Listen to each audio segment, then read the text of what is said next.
उसमें भी सबसे ज्यादा कठिन है भगवान शंकर की भक्ति को धारण करना, क्योंकि शिव परीक्षा बहुत लेते हैं।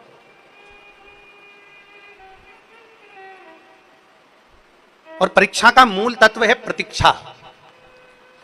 अब जितनी परीक्षा हो रही है उस परीक्षा के अंतर्गत अगर आप प्रतीक्षा करें, थोड़ा इंतजार करें, सब बाबा अच्छा करेगा, समय आएगा, होगा, भटके ना। देखिए हमारा शास्त्र कहता है कि गाय को खूंटे से बांधकर रखा जाता है।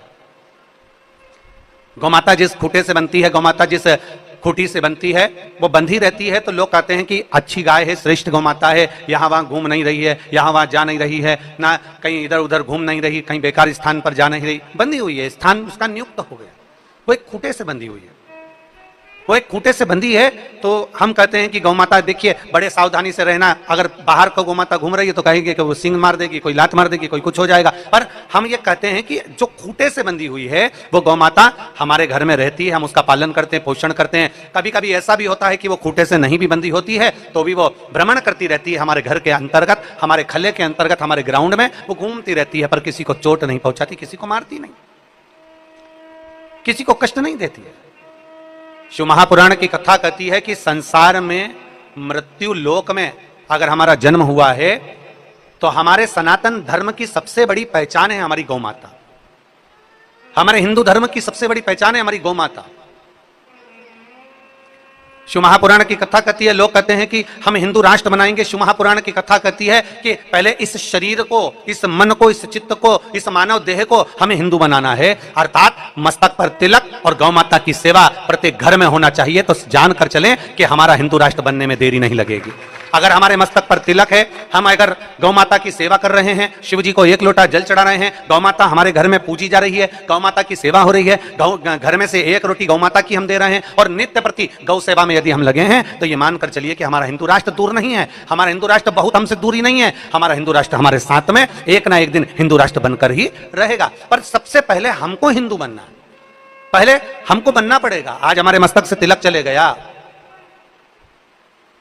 आज हमारे घर से गौ माता की रोटी चली गई, आज हमारे घरों में से गौ सेवा चली गई, हम गौ माता की सेवा नहीं कर पाते। तो शिव महापुराण की कथा कहती है, भगवान शंकर का पवित्र चरित्र कहता है, जो गौ माता एक खूंटी से बंधी हुई है, जो गौ माता एक खूंटे से बंधी हुई है, अर्थात बंधी हुई है, तो हम कह देते हैं कि हमारी गाय है, हमारी गौ माता है। हमारी गौ माता बड़ी सरल, बड़ी सहज है। कोई उसका नाम राधा रखता है, कोई नाम उसका नंदनी रखता है, कोई उसको लक्ष्मी कहता है, कोई उसको रुक्मणी कहता है, कोई उसको भामा कहता है, तो उसकी सेवा में निरंतर लगी रहती है। कोई उसको सुशीला कहता है, कोई उसको बहुला कहता है, नित्य सेवा करती है हम गौ माता।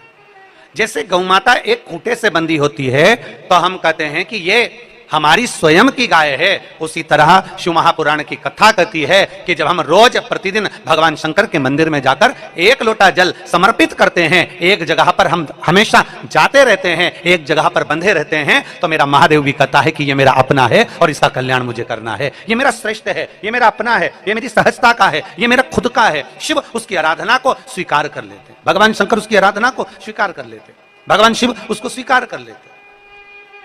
एक बड़ा सुंदर सा चरित्र आता है शिव महापुराण के अंतर्गत। दो शिव भक्त थे, एक का नाम था हरि और दूसरे का नाम था मणि। शंकर की आराधना में दोनों ही लगे रहते थे, दोनों की सहजता थी, दोनों का आनंद था, शिव भक्ति में दोनों लगे हुए हैं, शिव आराधना दोनों कर रहे हैं, शिव उपासना दोनों कर रहे हैं, दोनों का भाव है। जैसे हमारे यजमान परिवार डॉक्टर श्री शिवराज जी नांदेड़कर जी और श्री प्रशांत पातेवार जी दोनों शिव भक्त हैं, दोनों की भगवान शंकर की अविरल भक्ति दोनों के भीतर है, दोनों भगवान शंकर की भक्ति को प्राप्त करें तब जाकर भगवान शंकर की अविरल कथा या नांदेड़ वासियों को श्रवण करने का सौभाग्य प्राप्त हुआ।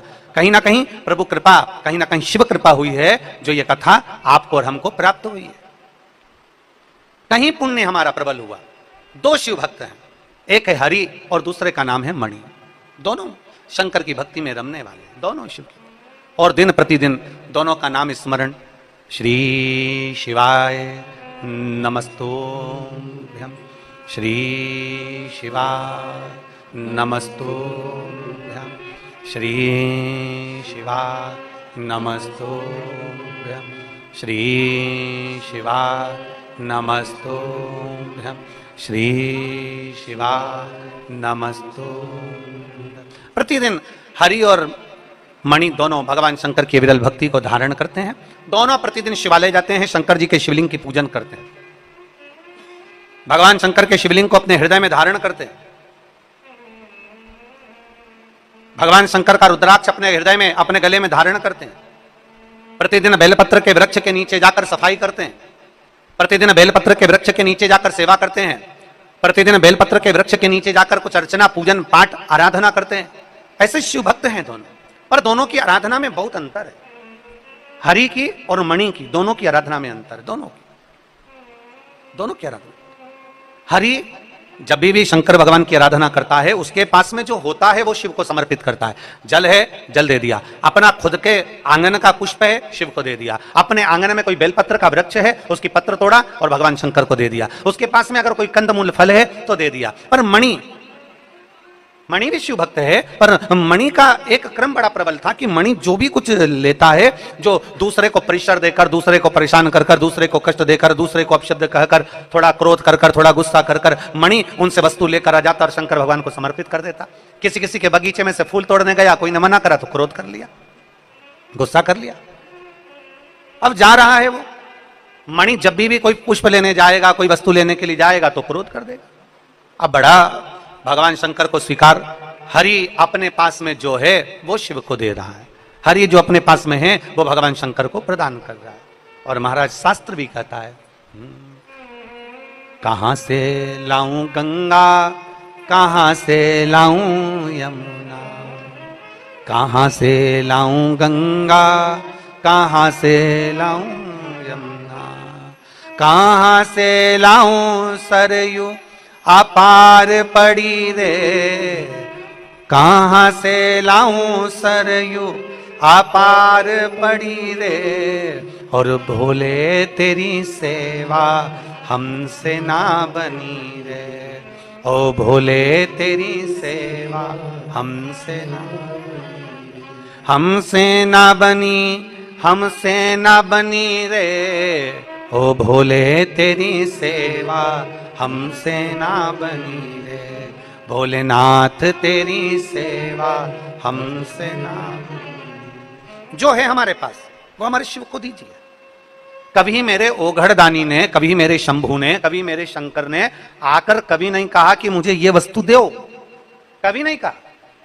कभी मेरा ओघड़दानी, कभी मेरा शंभू, कभी मेरा शंकर नहीं कहते कि मुझे ये वस्तु प्रदान करो। मेरे शिव तो कहते हैं कि निर्मल मन सो मोहि पावा। मेरा आपका हृदय चित्त सुंदर हो, आपका मन शुद्ध हो, आपका निर्मल मन हो और आपका भाव अगर शुद्ध है तो शिव को मिलने में देरी नहीं लग सकती। शंकर मिलते जरूर है, केवल निर्मल मन होना चाहिए, निर्मल भाव होना चाहिए, निर्मल मन की शुद्धता होना चाहिए, तो शिव को मिलने में देरी नहीं होगी। शंकर मिलेंगे जरूर। कहां से लाऊं लड्डू, कहां से लाऊं पेड़ा, कहां से लाऊं लड्डू, कहां से लाऊं पेड़ा, कहां से लाऊं बर्फी वो शक्कर चढ़ी रे, कहां से लाऊं बर्फी वो शक्कर चढ़ी रे, और भोले तेरी सेवा हमसे ना बनी रे, और भोले तेरी सेवा हमसे ना। भगवान शिव कहते हैं कि मुझे तो केवल तुम्हारा भाव दीजिए, मुझे केवल तुम्हारा शुद्ध हृदय प्रदान कर दीजिए। यहां तक शिव महापुराण की कथा कहती है, भगवान शंकर का चरित्र कहता है कि अगर बेलपत्र भी अपने पास में नहीं है तो 3 उंगली भगवान शंकर के शिवलिंग को स्पर्श करा दीजिए। शिव समझ जाते हैं कि मुझे बेलपत्र समर्पित कर दिए। इतना भाव शिव महापुराण वर्णन करती है, इतना भाव शिव कथा कहती है। भगवान देवादिदेव महादेव शिव संपूर्ण विश्व का कल्याण करने वाले भगवान शंकर की कथा करें। हरि के पास में जो होता था वो भगवान शिव को समर्पित करता था। मणि अगर वस्तु नहीं होती थी तो कहीं ना कहीं से छुड़ाकर, चिढ़कर, क्रोध कर, गुस्सा कर वस्तु लेकर आता था, देता था। अब हरि के पास में कोई ऐसा वस्तु नहीं होती थी कि वो भगवान के मंदिर में लाकर कोई कीमती सामग्री हो, कोई आभूषण हो, कोई रतन हो, कोई माणिक हो, कोई बहुत सारा भोग प्रसाद हो जो भगवान शिव को दे दे।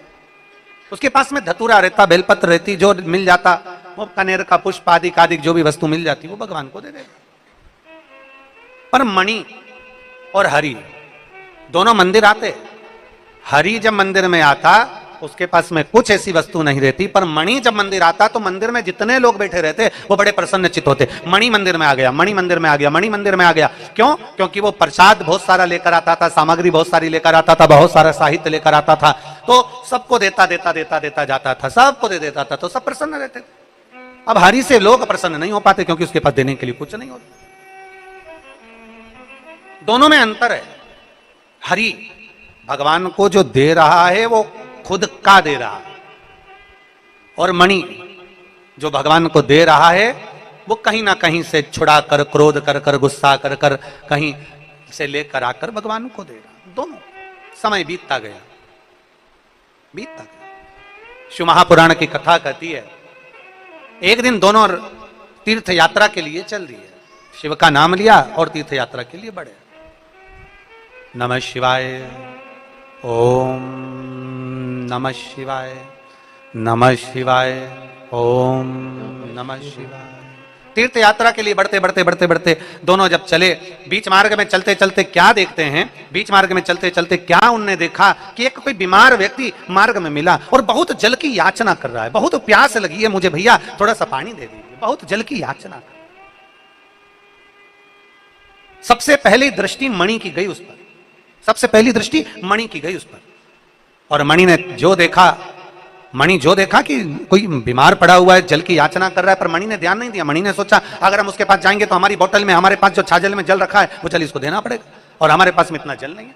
तो मणि तो थोड़ा आगे निकल गया, पर हरि का ध्यान गया, जिसके पास में कुछ भी नहीं रहता था, उस हरि का ध्यान उस बीमार व्यक्ति पर पड़ा। और जैसे ही बीमार व्यक्ति पर ध्यान गया, ध्यान जाते ही उस बीमार व्यक्ति के पास हरि गया, और हरि ने जाकर कहा भैया देखो मेरे पास में बहुत कुछ तो नहीं है, पर अगर आपको प्यास लगी है, आपको अगर प्यास लग रही है तो मेरे पास में थोड़ा सा जल मैंने देवाधिदेव महादेव को चढ़ाने के लिए रखा था, क्योंकि मेरा नियम है मैं प्रतिदिन भगवान शंकर को जल समर्पित करता हूं, इसलिए अपने साथ जल लेकर चल रहा हूं। कहीं मान लो जल नहीं मिला तो मेरे पास में जल होगा तो किसी भी कंकर शंकर को उठाकर मैं जल समर्पित कर दूंगा, किसी भी स्थान पर शिवपिंडी को मानकर मैं जल समर्पित कर दूंगा, पार्थिव लिंग का निर्माण कर मैं जल समर्पित कर दूंगा, कहीं से किसी नदी का कंकर उठाकर मैं जल समर्पित कर दूंगा। इस भाव से मैं जल लेकर चला हूं। पर भैया आप अगर बीमार पड़े हो, आपको प्यास लग रही है, तो मणि तो आगे निकल गया, हरि ने अपनी छाजल का जल थोड़ा सा लिया और वो जल उस बीमार व्यक्ति को पिला दिया। दोनों चल दिए, दोनों आगे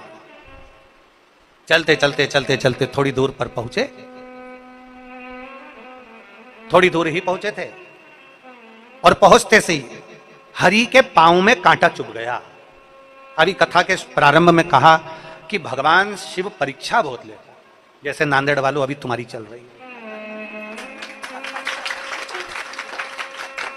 भगवान शिव परीक्षा बहुत लेता है, पर परीक्षा ले चलेगा, पर प्रतीक्षा तुम करना। परीक्षा और प्रतीक्षा में अंतर है। परीक्षा लेना उसका हक है और प्रतीक्षा करना हमारा हक है। हम थोड़ा इंतजार करें, हम थोड़ी प्रतीक्षा करें, कभी प्रतीक्षा करिए, थोड़ा इंतजार करिए, बाबा की कृपा होगी, शिव कृपा करेगा, करुणा करेगा, उसकी उदारता होगी। वो परीक्षा लेते जाए, अपन प्रतीक्षा करते जाओ, प्रतीक्षा करते। और मैंने तेरे ही भरोसे बाबा, तेरे ही भरोसे हवा बिच उड़ती जावांगी, बाबा डोर हथो छड़ी ना मैं कटी जावांगी, भोले मैं तेरी शंभो मैं तेरी पतंग, हवा बिच उड़ती जावांगी, बाबा डोर हथो मैं कटी जावांगी। शिव करुणा करता, थोड़ी प्रतीक्षा करिए, और बहुत जरूरी है। एक बहुत अच्छा लेख है श्रद्धा साबुरी। श्रद्धा है तो थोड़ा सब्र रखो, थोड़ा इंतजार करो, कभी तो कृपा करेगा, कभी तो करुणा करेगा, कभी तो झोली भरेगा, कृपा करता जरूर।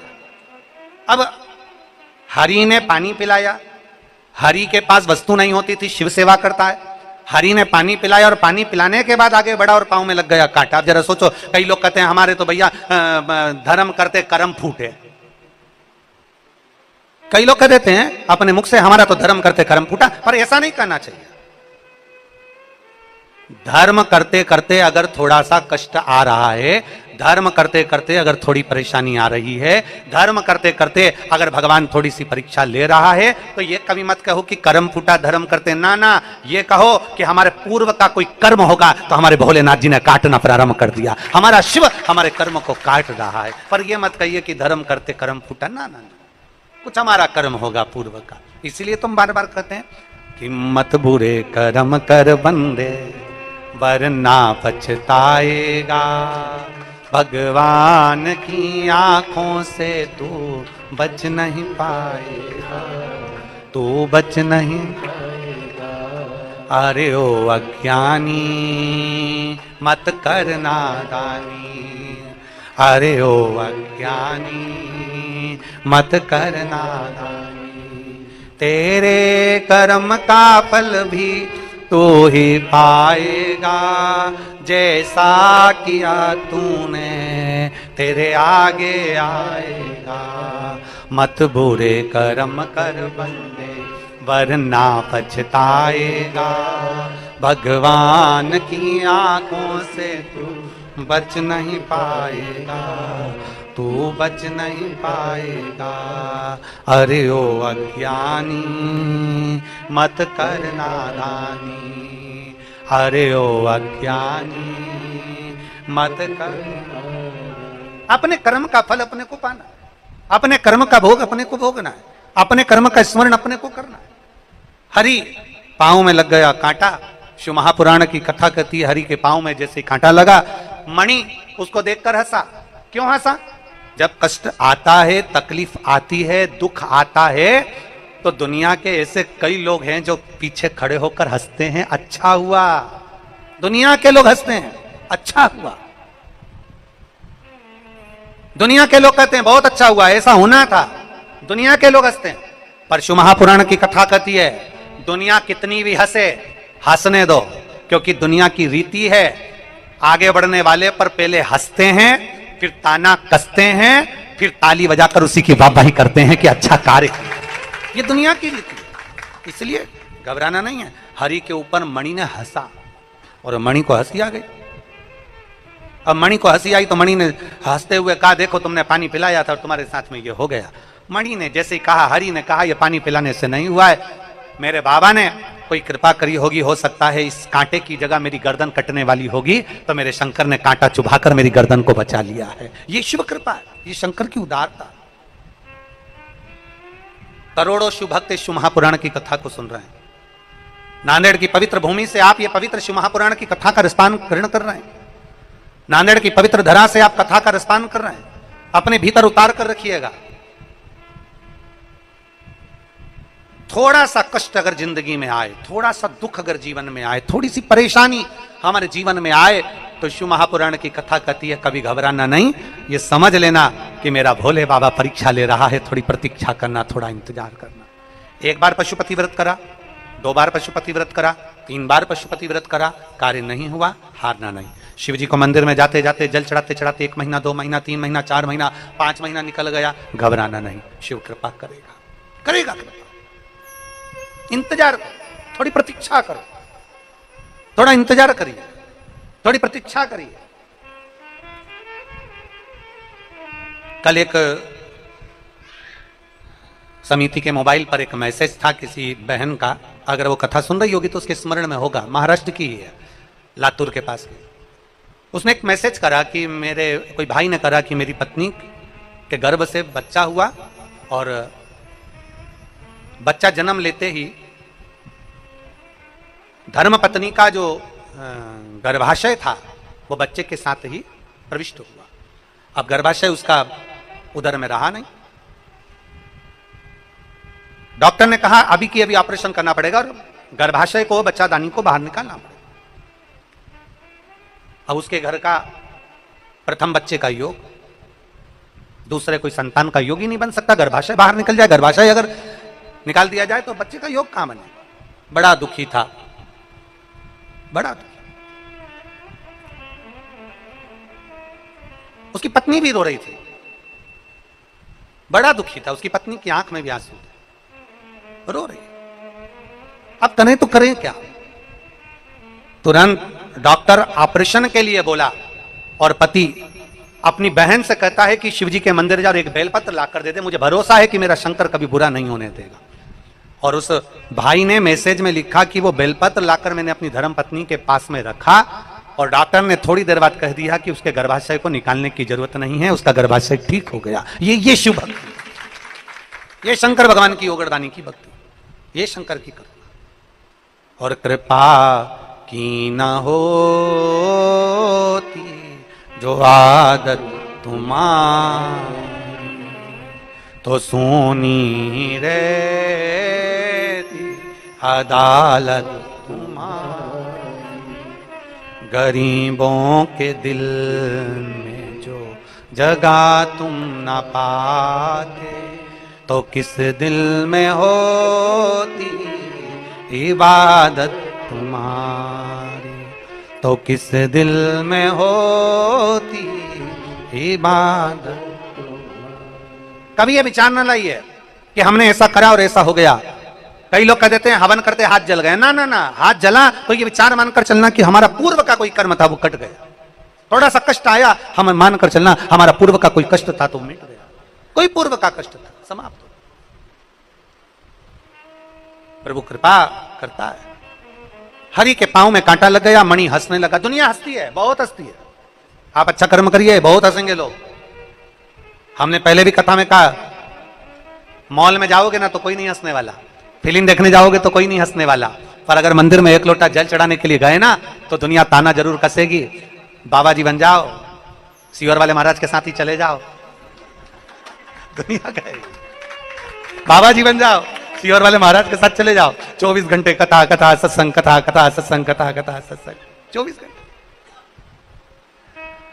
कल हमारे यजमान परिवार कह रहा था, डॉक्टर शिवराज नांदेड़कर जी कह रहे थे कि गुरुजी ये शिव पुराण की जो कथा आई ना, हमारी माता जी, हमारी पत्नी और हमारे मित्र है ना श्री पातेवार जी, उनकी धर्म पत्नी, उनका परिवार और ये सब ने मन में ठान लिया था कि एक बार शिव पुराण की कथा होना चाहिए, एक बार शिव पुराण नांदेड़ में होना चाहिए। इसलिए नांदेड़ वालों के लिए और भगवान शिव की कृपा से अपने माता पिता के लिए शिव महापुराण की कथा हो। कथा किसके लिए? पूरे नांदेड़ वासियों के, पूरे नांदेड़ वासियों। और बड़े भाग्यशाली हो रहे नांदेड़ वालों, हमने पहले दिन की कथा में कहा था नजर उतरवा लें। अब तुम लोग नहीं समझे तो बात दूसरी है।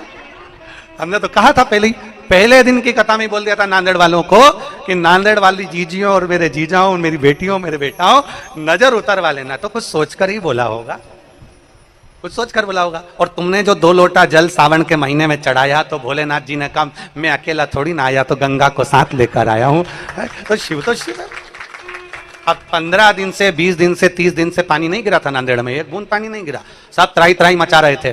तो बाबा भोलेनाथ जी ने कहा नहीं है, मैं आया हूं तो गंगा भी आएगी, गंगा भी आएगी। और ध्यान दें, कथा अपनी जगह पर है, पर मेरे भोले बाबा से कहना है बाबा तेरी गंगा को रोकना नहीं है, क्योंकि तू आज रोक देगा तो कल इन किसानों का क्या होगा। इसलिए तेरी गंगा तेरे मस्तक पर है, जब जब जरूरत पड़े नांदेड़ वासियों के लिए जलवृष्टि होना जरूरी है। कथा अपनी जगह पर, कथा अपने स्थान पर, जलवृष्टि अपनी जगह। हमें अपना हित नहीं, हमें संपूर्ण विश्व का हित देखना है। धर्म की, अधर्म का, प्राणियों में और विश्व का कल्याण। हमें संपूर्ण विश्व का कल्याण देखना, हमें केवल अपना नहीं। तो कहीं बाबा ने कृपा करी, बाबा ने सोचा बहुत दिन हो गए रे, थोड़ा रुक जा, भी इंतजार कर। इंतजार करते करते पूरा टेंट लग गया, पूरी व्यवस्था हो गई, सोफे और कुर्सी भी लग गए और सब बेड भी गए। और इतने में दिन में धूप, ऐसी तेज, छाता लगाकर बैठो। और कथा विराम होने के बाद बाबा जी गए जजमान के घर, और मालूम पड़ा इतनी देर में तो गड़गड़ गड़गड़ करते करते करते करते पूरी रात शिव जी ने गंगा का अभिषेक किया। कंकर शंकर पूरे नांदेड़ के माँ गोदावरी मैया ने कृपा कर कर पूरे नांदेड़ वासियों को आनंद प्रदान किया। ये शिव भक्ति, शिव भक्ति है। कितना सुंदर कहा है अग्नि पुराण में, अगर कोई सत्कर्म कर रहे हो और बिल्कुल सच्चे मन से कर रहे हो, कोई यज्ञ कर रहे हो और सच्चे मन से कर रहे हो, कोई अनुष्ठान कर रहे हो सच्चे मन से कर रहे हो, और अगर जलवृष्टि हो जाए, समझ लेना भगवान ने स्वीकार कर लिया तुम्हारे अनुष्ठान को, तुम्हारे यज्ञ को, तुम्हारी कथा को शिव ने स्वीकार कर लिया, ये मान लिया। अग्नि पुराण कहती है कि हम अच्छा कार्य करें और जलवृष्टि हो तो समझ लो उसने स्वीकार कर। हाजिरी कैसे देगा परमात्मा? आकर तो देगा नहीं। भगवान शंकर यहां आके तो बोलेगा नहीं कि मैं खुश हो गया। भगवान शंकर ने तो गंगा जी को भेज के बता दिया मैं खुश हो गया, गंगा जी को भेज। और शीश गंगा की धार, गले सर्पों का हार, महादेवा भोले कैसे करूं तेरी सेवा। शीश गंगा की धार, गले सर्पों का हार, महादेवा भोले कैसे करूं तेरी। सच्चे मन से सेवा करी जाए तो शिव स्वीकार क्यों ना करे। मणि हंसा है, हरि के पांव में कांटा लगा है। हरि कह रहे हैं मणि मेरे पांव में कांटा लगा है, थोड़ा रुक जा। मणि रुक जा। मणि ने कहा कांटा लगा है, तू नाटक कर रहा है, चल मेरे साथ, जल्दी चल आगे बढ़। अब तो हरि से चला नहीं जा रहा, नीचे बैठ गया, शिव का नाम ले रहा है, शंकर का गुणगान कर रहा है, नमः शिवाय ओम नमः शिवाय जप रहा है, श्री शिवाय नमस्तुभ्यम बोल रहा है, पड़ा हुआ है। और मणि ने सोचा ये तो ऐसे ही बैठ गया, और मणि आगे बढ़ गया, थोड़ा आगे बढ़ा। अब मणि जैसे ही आगे बढ़ा, हरि के तो पांव में कांटा चुभा था, और मणि चलते चलते चलते चलते खड्डे में ऐसा गिरा कि उसके शरीर में, पांव में, हाथ में, पूरे शरीर में कांटे कांटे चुभ गए, पूरे शरीर में कांटे, पूरे शरीर। अब मणि भी भगवान को पुकार रहा है और हरि भी भगवान को पुकार रहा है। हमने पहले दिन की कथा में, नांदेड़ की प्रथम दिवस की कथा में कहा था कि ढंग की जिंदगी जियो, ढोंग की जिंदगी नहीं। नांदेड़ की कथा में कहा, प्रथम दिवस की कथा में हमने वर्णन किया, ढंग की जिंदगी जीना है, दिखावे की जिंदगी से दूर हो जाना। हमें दिखावा नहीं करना, हमें दिखावे से दूर होना, ढंग की जिंदगी, श्रेष्ठ जिंदगी जी। और हरि में और मणि में, दोनों में एक अंतर है। हरि शिवालय में जाता है तो दिखावे के लिए नहीं जाता। हरि शिवालय में जाता है तो भगवान शंकर के मंदिर में दिखाने के लिए नहीं जाता। हरि शिवालय में जाते हैं तो दिखाने के लिए नहीं जा रहे।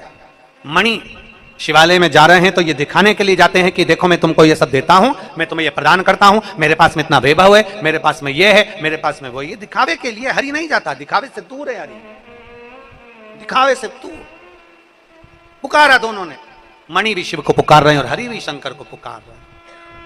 और अंत समय प्रभु आना पड़ेगा, वचन दिया तो निभाना पड़ेगा।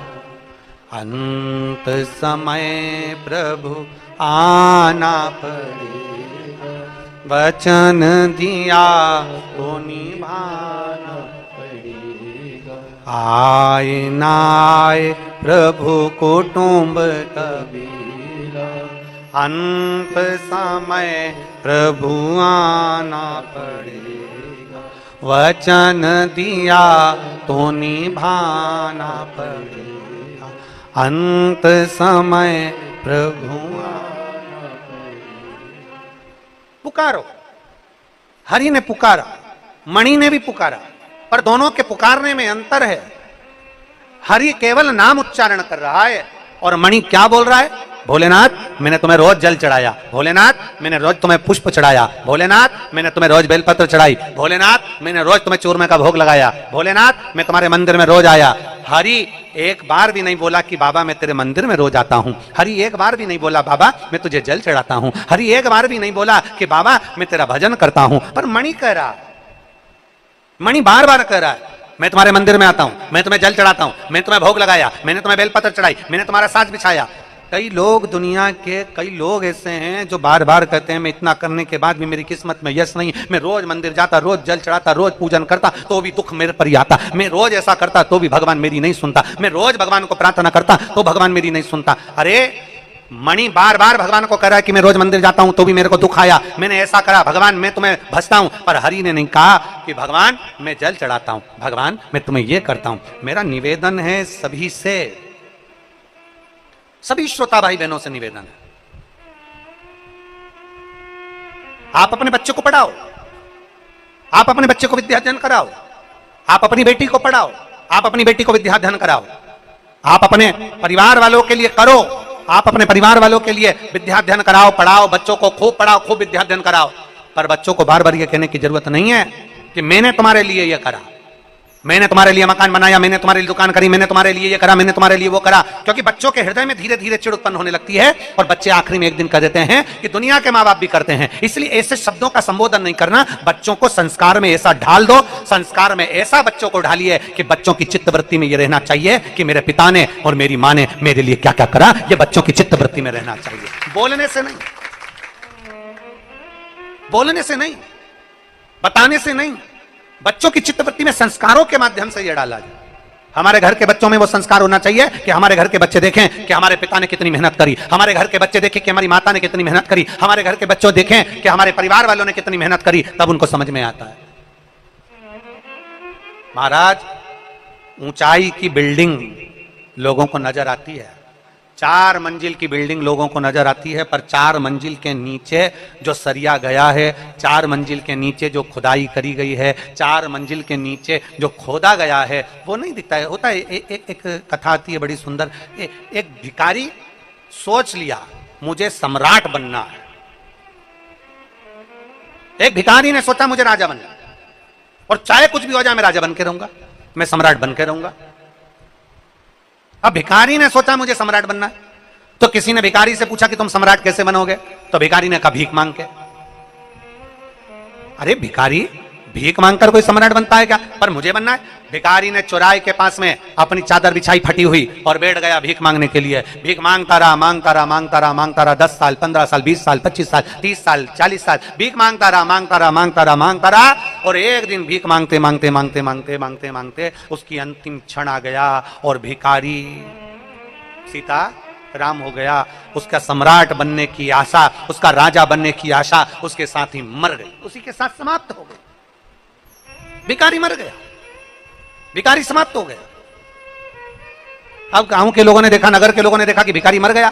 भिखारी का कपड़ा फेंक दिया, भिखारी की चादर फेंक दी, भिखारी का सामान फेंक दिया। अब जिस जगह पर भिखारी सोता था, जिस जगह पर भिखारी पड़ा रहता था चौराहे पर, वो भिखारी ने उस जगह को इतना गंदा करके रखा था, इतना गंदा करके रखा था कि उसमें बदबू आ रही थी। अब बदबू आ रही थी तो उन्होंने तुरंत खुदाई वाले को बुलवाया और खुदाई करने के लिए कहा कि ये जमीन का ये टुकड़ा भिखारी बैठता था, इसमें बदबू आ रही, गंदगी हो रही है, इसने इतनी गंदगी कर दी, इसको उखाड़ दो, इसको फेंक दो, उठा देखो इसको। बुलाया, जेसीबी मशीन वाले को बुलाया होगा, खड्डा खोदने वाले को बुलाया होगा, और बुलाया गया। और बुलाने के बाद में जैसे ही खड्डा, भिखारी जहां बैठता था, सोता था, उस जगह पर जैसे ही खड्डा खोदा, खोदते से ही भिखारी के नीचे से सोना, पैसा, धन, दौलत ढेर सारी निकली, ढेर सारी। अब इतना सारा धन निकला तो नगर के लोगों ने सोचा कैसा भिखारी है, कैसा भिखारी है। थोड़ा सा अगर नीचे खोद लेता और इतनी सारी दौलत उसे प्राप्त हो जाती तो वैसे ही सम्राट हो जाता। जिंदगी भर भीख मांगते मांगते मर गया, पर खुदाई नहीं करा, खोदा नहीं, और सम्राट बनने का आशा लेकर मर गया। थोड़ा सा खोदता तो उसमें से धन मिल जाता, धन मिल जाता तो सम्राट बन जाता। अर्थात शिव महापुराण की कथा कहती है हम भी ऐसे ही हैं, हम और आप सब एक जैसे हैं। दुनिया से कहते हैं ऐसा कर दीजिए भैया, ऐसा कर दीजिए भैया, हम दुनिया से भीख मांगते हैं। पर शिव महापुराण की कथा कहती है कभी अपने अंदर हम खोदते नहीं हैं। अगर शंकर के शिवलिंग के प्रति हमारे भीतर हम खोदते जाएं कि शिवलिंग की पूजन से क्या मिल सकता है, शिव महापुराण सुनने से क्या प्राप्त हो सकता है, शिव महापुराण की कथा को पढ़ते जाएं, खोदते जाएं, और भगवान शंकर की भक्ति में हम इतने डूबते चले जाएं, नीचे उतरते चले जाएं, एक अंदर की ओर जाते चले जाएं, तो एक ना एक दिन तुम सम्राट बनकर ही रहोगे, राजा बनकर ही रहोगे। अंदर नहीं खोद रहे, हम केवल बाहर से सब कुछ कर रहे हैं। हमारा ये काम बिगड़ गया, हमारा ये काम अच्छा हो गया, हमें ये मिल जाता, हमें वो मिल जाता। हम केवल एक आस लेकर जी रहे, पर हम भीतर नहीं झांक रहे, भीतर नहीं जा रहे। थोड़ा सा खोदिए अपने भीतर, थोड़ा सा खोदिए अपने अंदर, थोड़ा सा जाइए शिव महापुराण के भीतर, थोड़ा सा प्रवेश करिए शंकर की कथा के भीतर, थोड़ा सा प्रवेश करिए शिवालय के भीतर, थोड़ा सा प्रवेश करिए भगवान शंकर के अनुमोदन के भीतर। मिलेगा जरूर, प्राप्त होगा।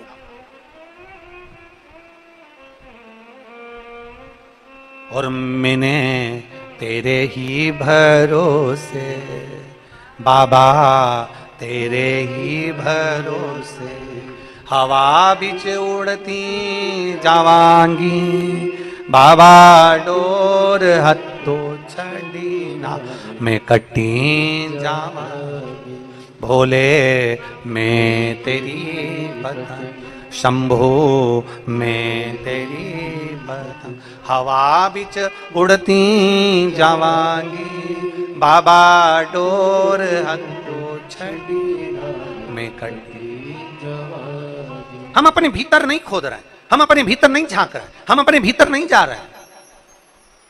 थोड़ा सा प्रवेश करें, थोड़ा सा जाने का प्रयास करें। पैसा कमाया, बहुत आ गया। 4 करोड़ कमाने वाला भी आखिरी में 4 कंधे पर ही जाता है।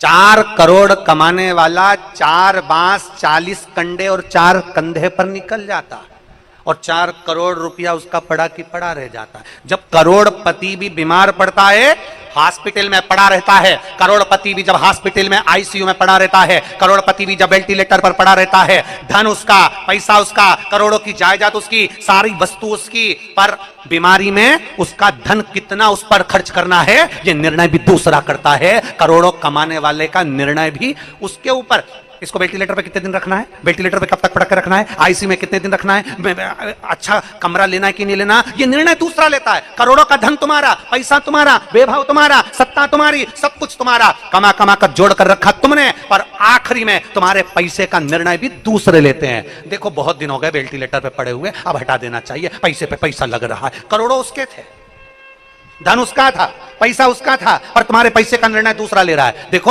अगर ज्यादा अच्छा रूम लेंगे तो इतना खर्चा हो जाएगा, रोज का डॉक्टर आएगा, रोज की दवाई लगेगी, रोज का ऐसा लगेगा, रोज वैसा लगेगा, इतना खर्चा हो जाएगा। पैसा तुम्हारा, धन तुम्हारा, वैभव तुम्हारा, सत्ता तुम्हारी, करोड़ों का धन तुम्हारा, और निर्णय कोई दूसरा ले रहा है। इसलिए शास्त्र कथा है, शिव महापुराण की कथा कहती है, नांदेड़ वालों जैसे हमारे दोनों यजमानों ने ऐसा फल प्राप्त करा कि नांदेड़ की भूमि पर शिव महापुराण की कथा करें।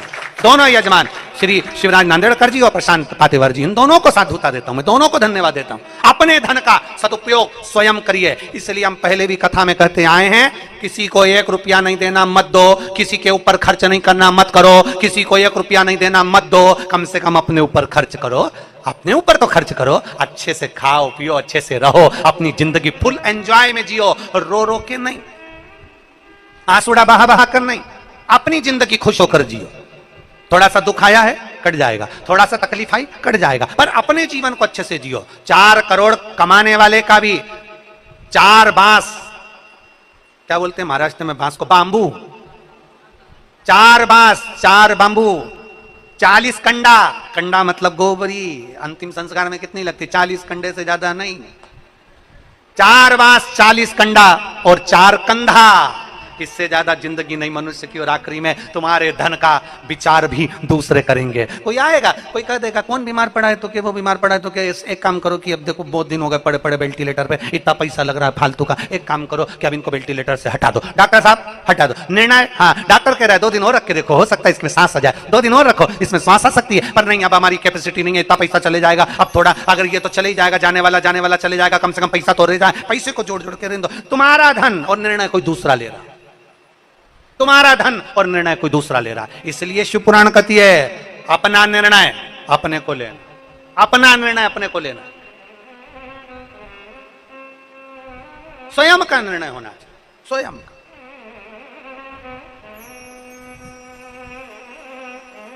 और स्वयं का जब निर्णय लोगे तो जीवन की सार्थकता स्वयं सिद्ध करेगी, आप स्वयं शिव पकड़ेगा, स्वयं सिद्ध। हम तो बाबा के भरोसे चल, हम तो बाबा के भरोसे चल, ये दुनिया वाले जलते, ये दुनिया वाले जलते, हम तो बाबा चलते हैं, हम तो बाबा के भरोसे चल।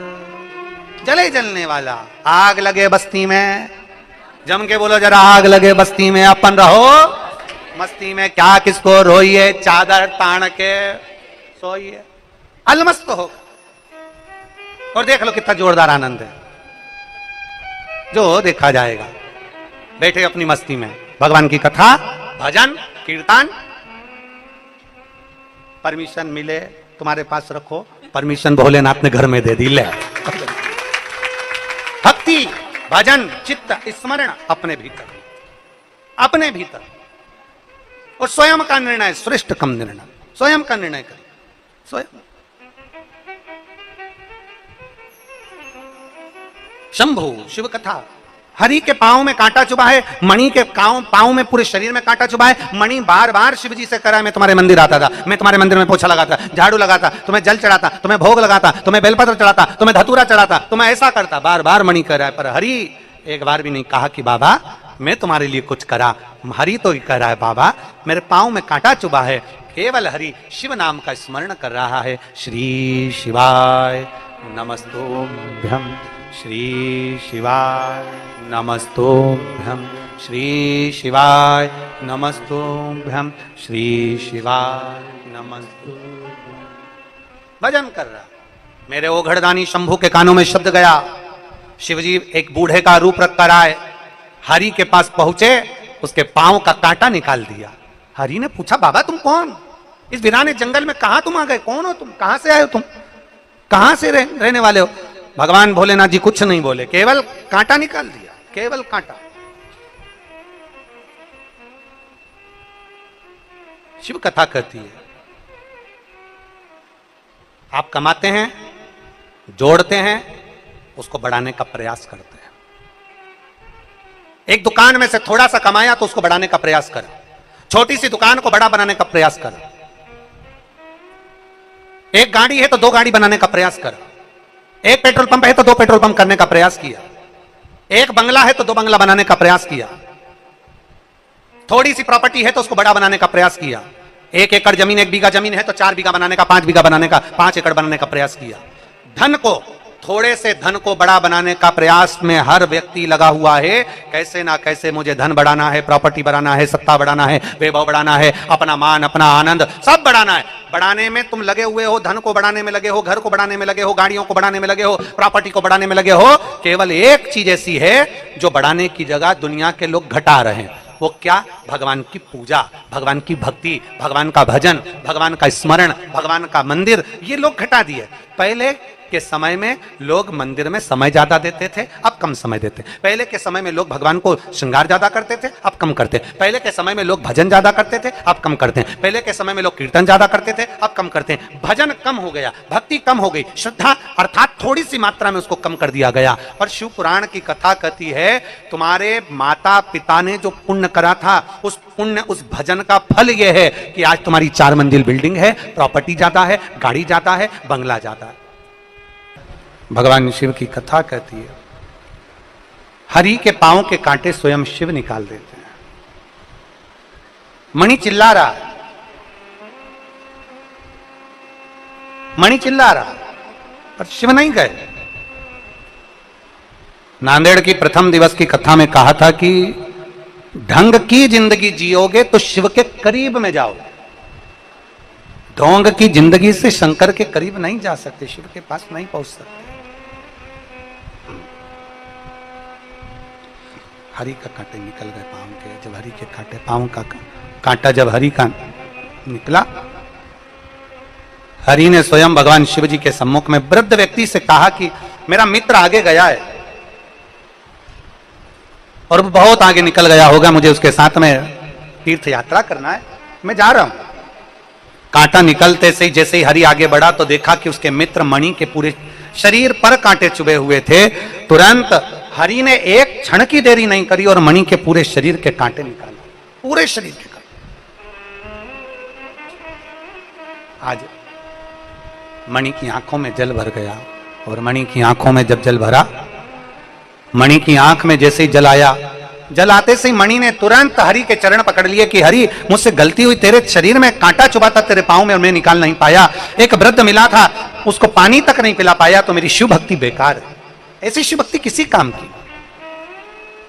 शिव महापुराण की कथा कहती है, गला पकड़ रहा है, शिव महापुराण की कथा कहती है जीवन में अगर कोई धर्म का आयोजन हो रहा हो, अच्छा कर्म, अपने नगर में, अपने क्षेत्र में, अपनी कॉलोनी में, अपने मोहल्ले में अच्छा कार्य हो रहा हो और धार्मिक आयोजन, कोई धर्म का आयोजन, संपूर्ण विश्व के कल्याण का अगर कोई आयोजन हो रहा हो, शिव महापुराण की कथा कहती है अगर हमारा शरीर अच्छा है तो बन सके तो उसमें थोड़ा सा सहयोग प्रदान करो, बन सके तो हाथ आगे बढ़ाकर उसको उन्नति की ओर लेकर जाओ, टांग मत अड़ाओ, नहीं तो एक दिन इस टांग से चलने के लायक भी नहीं बच।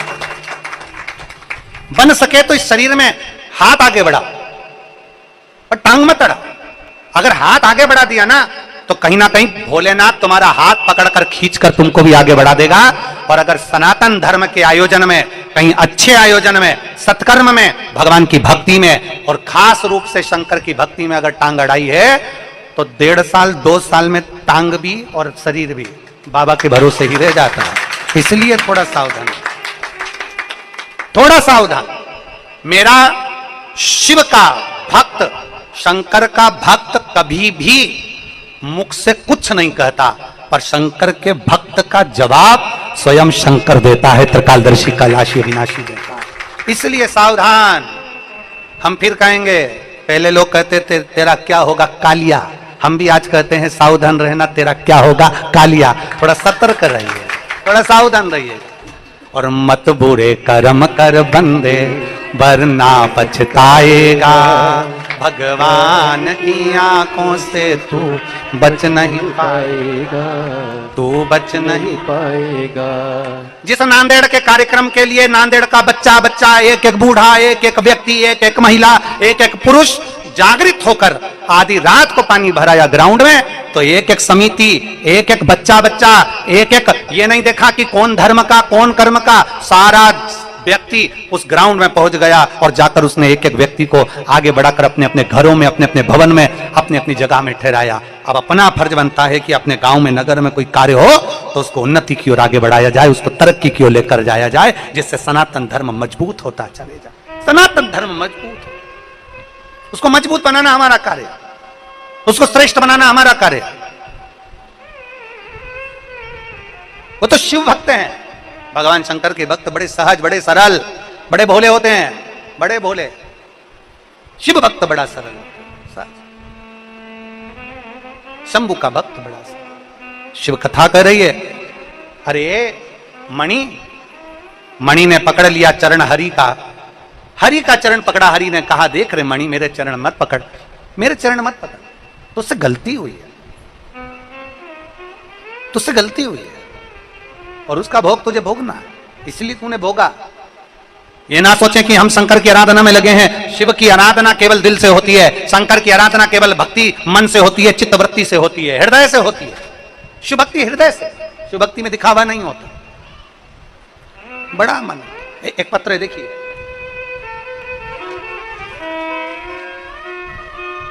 चैनल वालों से कहूंगा इस पत्र को जरूर आप आस्था चैनल पर दिखाएं, क्योंकि ऑनलाइन कथा चल रही है तो वो शिव भक्त भले यहां पर नहीं होगा, पर उसका पत्र जनमानस तक पहुंचेगा।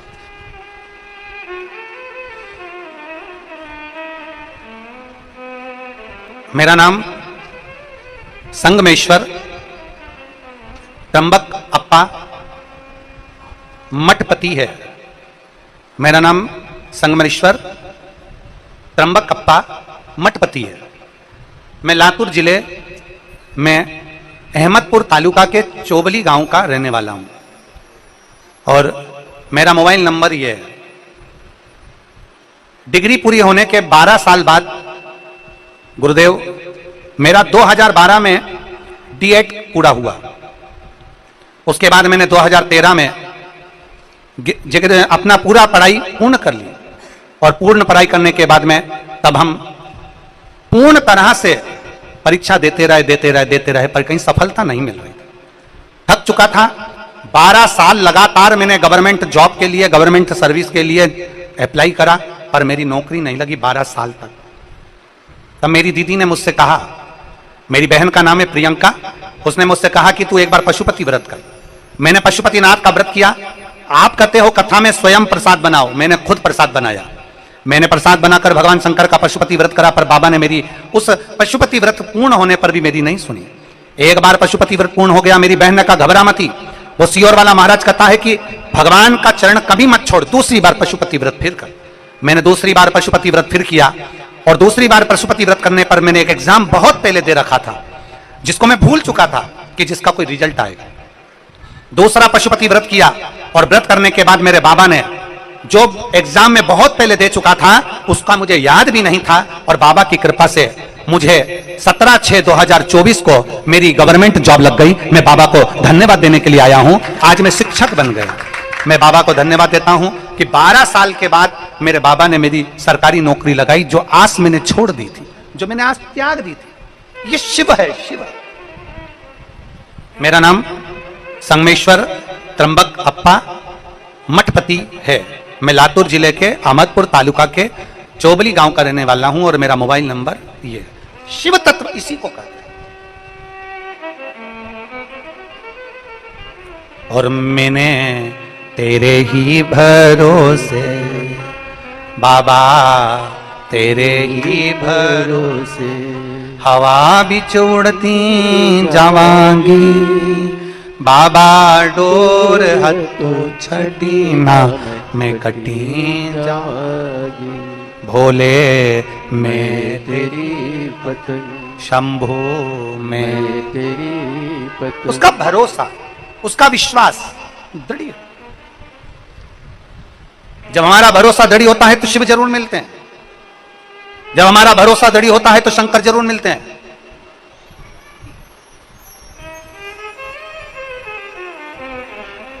पूर्ण विश्वास, पूर्ण भरोसा।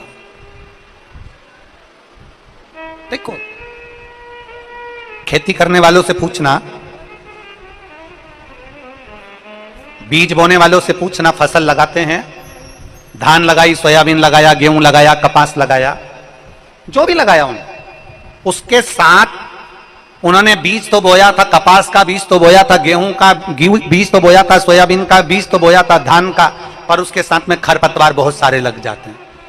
जंगली घास लग जाती है, गाजर घास लग जाती है। उसको कोई बोता है क्या? नहीं बोता। बेकार घास कोई बोता है क्या? नहीं बोता। पर अच्छे बीज के साथ में बेकार अपने आप पैदा हो जाता है। उसी तरह जब हम अच्छा कार्य करने के लिए आगे बढ़ते हैं, जब हम कोई अच्छे कार्य के लिए आगे बढ़ते हैं, तो कुछ ना कुछ बेकार कर्म करने वाले भी उसके साथ उत्पन्न होते चले जाते हैं, जो कि उस फसल को आगे बढ़ने से रोकते हैं। उस फसल को रोकते हैं, उस फसल को रोकने का प्रयास करते हैं। बीज तुमने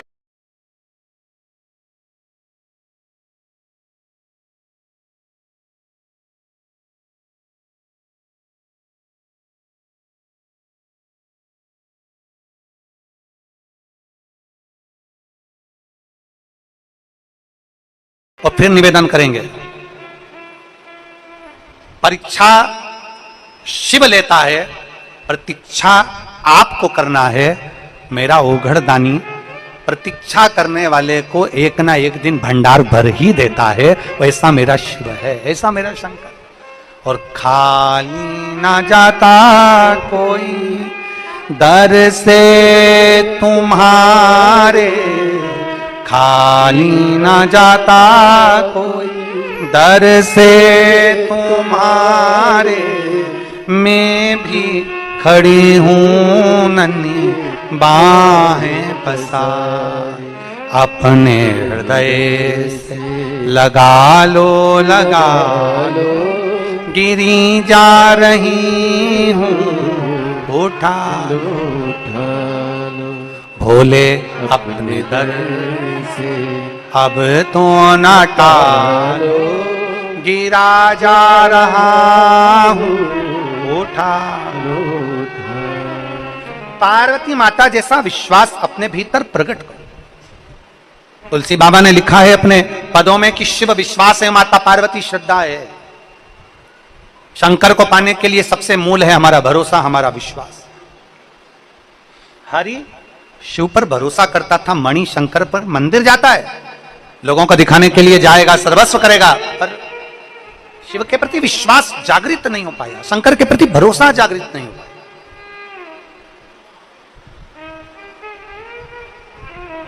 जाओ शंकर के मंदिर में, एक लोटा जल समर्पित करने के लिए जाओ, पर आपका भरोसा दृढ़ होना चाहिए, आपका विश्वास दृढ़ होना चाहिए। जब हमारा विश्वास दृढ़ हो जाएगा तो शिव हमें मिल जाएगा, निश्चितता है, शंकर के मिलने में देरी होगी ही नहीं। कई लोग कहते हैं गुरुजी एक लोटा जल सारी समस्या का हल, बोल बम का नारा है बाबा है सारा। कई लोग कहते हैं गुरुजी हम जब लोटा भरकर जल लेकर मंदिर जाते हैं तो कई लोग हमको देखते हैं, कई लोग देखते हैं। अरे भाई, हमारा सनातन धर्म कहता है कि सवेरे सवेरे अगर भरा हुआ कलश दिख जाता है तो हमारा दिन शुभ हो जाता है। जब रोज अपने घर के लोग भरा हुआ कलश लेकर अपने घर के दरवाजे से जाएंगे, जल चढ़ाएंगे, और कोई ना कोई अगर देखेगा तो अड़ोसी पड़ोसी धड़ोसी सबका दिन कम से कम शुभ तो होगा, और उसका दिन शुभ हो गया तो ये निश्चित है कि आपका भी दिन शुभ जरूर होगा, ये निश्चित है। हम किसी को जो कुछ देते हैं वो हमें प्राप्त होता है। आप देखकर देख लो, आपको मिलेगा। आप किसी को गाली दीजिए, थोड़ी देर में आपको गाली मिलेगी।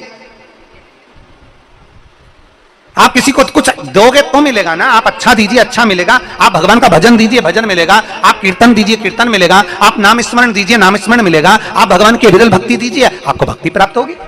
पार्वती जी ने अविरल भक्ति भगवान शंकर की स्वीकार कर ली, और माता पार्वती जी ने भगवान शंकर की अविरल भक्ति को स्वीकार किया। और ऐसी भक्ति माता पार्वती जी ने शिव जी की करी कि भगवान ओघड़दानी को पार्वती जी की सारी परीक्षाएं पास कर कर पार्वती जी की भी परीक्षा ली गई। कभी मगर बनकर, कभी संत बनकर, कभी साधु बनकर, कभी तपस्वी बनकर, कभी एक छोटे बच्चे का रूप धारण कर कर एक छोटा सा बच्चा पार्वती जी के सामने रो रहा है और उसको मगर घड़ियाल खाने आ रहा है। और पार्वती जी ने देखा कि छोटा सा बच्चा है, पार्वती जी ने घड़ियाल से कह दिया इसको मत मारो, ये छोटा बच्चा है, आप चाहो तो मुझे खा लो पर इस बच्चे को मत मारो। तो चुंबक को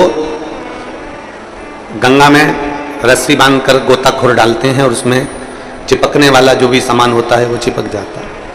लकड़ी नहीं चिपकती, कपड़ा नहीं चिपकता, प्लास्टिक नहीं चिपकता, वो चुंबक में जो चुंबकीय तत्व होते हैं वही चिपकते हैं। हम तो ये मानते हैं कि सावन के महीने में भी भोलेनाथ एक, जैसे लोग गंगा जी में चुंबक फेंकते हैं और उसमें जो चिपक गया वो चिपक गया, उसी तरह भोलेनाथ भी सावन के महीने में शिव महापुराण रूपी चुंबक को डालकर हिलाते रहते हैं। किसके भाग्य में है और कितने लोग चिपक सकते हैं ये उसी को मालूम है।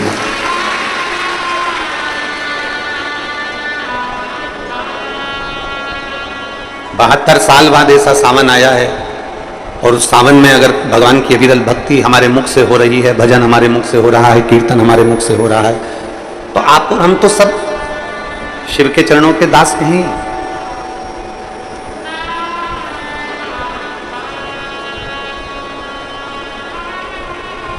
कहते हैं,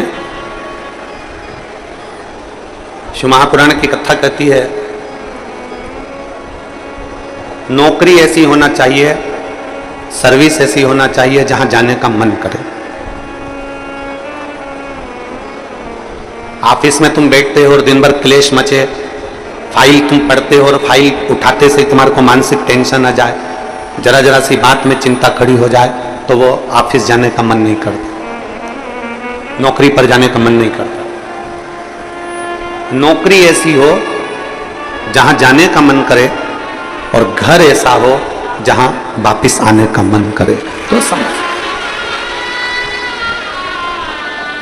घर में अगर क्लेश हो रहा है, बहुत अशांति हो रही है, बहुत लड़ाई हो रही है, बहुत विवाद हो रहा है, कहीं सास का मुंह फुला रहे, कहीं बहू का मुंह, कोई कार्य के लिए निकल रहे हो, कोई कार्य करने के लिए जा रहे हो और आपका मन उस कार्य में डामाडोल हो रहा है, ये होगा कि नहीं होगा, सफलता मिलेगी कि नहीं मिलेगी, मैं कोर्ट में जा रहा हूँ या पैसी पर जा रहा हूँ, या कोई जमीन का लफड़ा है या कोई प्रॉब्लम है, इसमें सफलता मिलेगी कि नहीं मिलेगी। जब आपके दो मन, और ऐसा तो संसार में कोई जन्मा ही नहीं जिसके दो मन ना हो। घर से कथा सुनने निकलते हो तो दो मन हो जाते हैं, आज पीली साड़ी पहन के जाऊं कि नीली पहन कर जाऊं, दो मन जब भी हो जाते हैं। भोजन करने बैठते हो तो भी दो मन हो जाते हैं, दाल खाऊं कि गोभी की सब्जी से पहला टुकड़ा खाऊं, रोटी का पहला टुकड़ा जब तोड़ने का नंबर आता है तो सोच में आता है कि इससे खाऊं कि इससे खाऊं कि इससे खाऊं, दो मन तो वहां पर भी है। किसी के यहाँ शादी में गए, किसी के यहाँ शादी में पहुँचे और शादी में पहुंचकर वहाँ बहुत सारे स्टॉल लगे हैं, खाने की बहुत सारी व्यवस्था करी गई है। फिर दो मन हो जाते हैं कि मैं पहले चाउमीन खाऊं कि पानी पतासा खाऊं, गोलगप्पा खाऊं कि छम्मक लड्डू खाऊं कि मैं जलेबी खाऊं कि क्या प्रसाद खाऊं। मन दो हर जगह। और ऐसा नहीं है कि मन दो नहीं होते, मन विचलितता देते।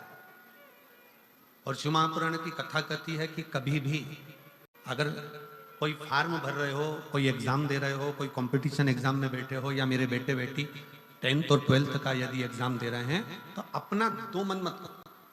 तुम एक मन बनाओ कि मैं इस एग्जाम में बैठ रही हूं और मेरा विश्वास कहता है कि मैं शंकर पर पूरा भरोसा करती हूं और मैंने रात दिन पढ़ाई करी है, तो मैं पास होकर मानूंगी, तो वो पास होकर ही मानूंगी। जहां मन विचलित हो जाता है, जहां मन दो हो जाते हैं, फिर वहां थोड़ा सा भ्रम उत्पन्न हो जाता है, फिर थोड़ा सा भ्रम उत्पन्न हो सकता है।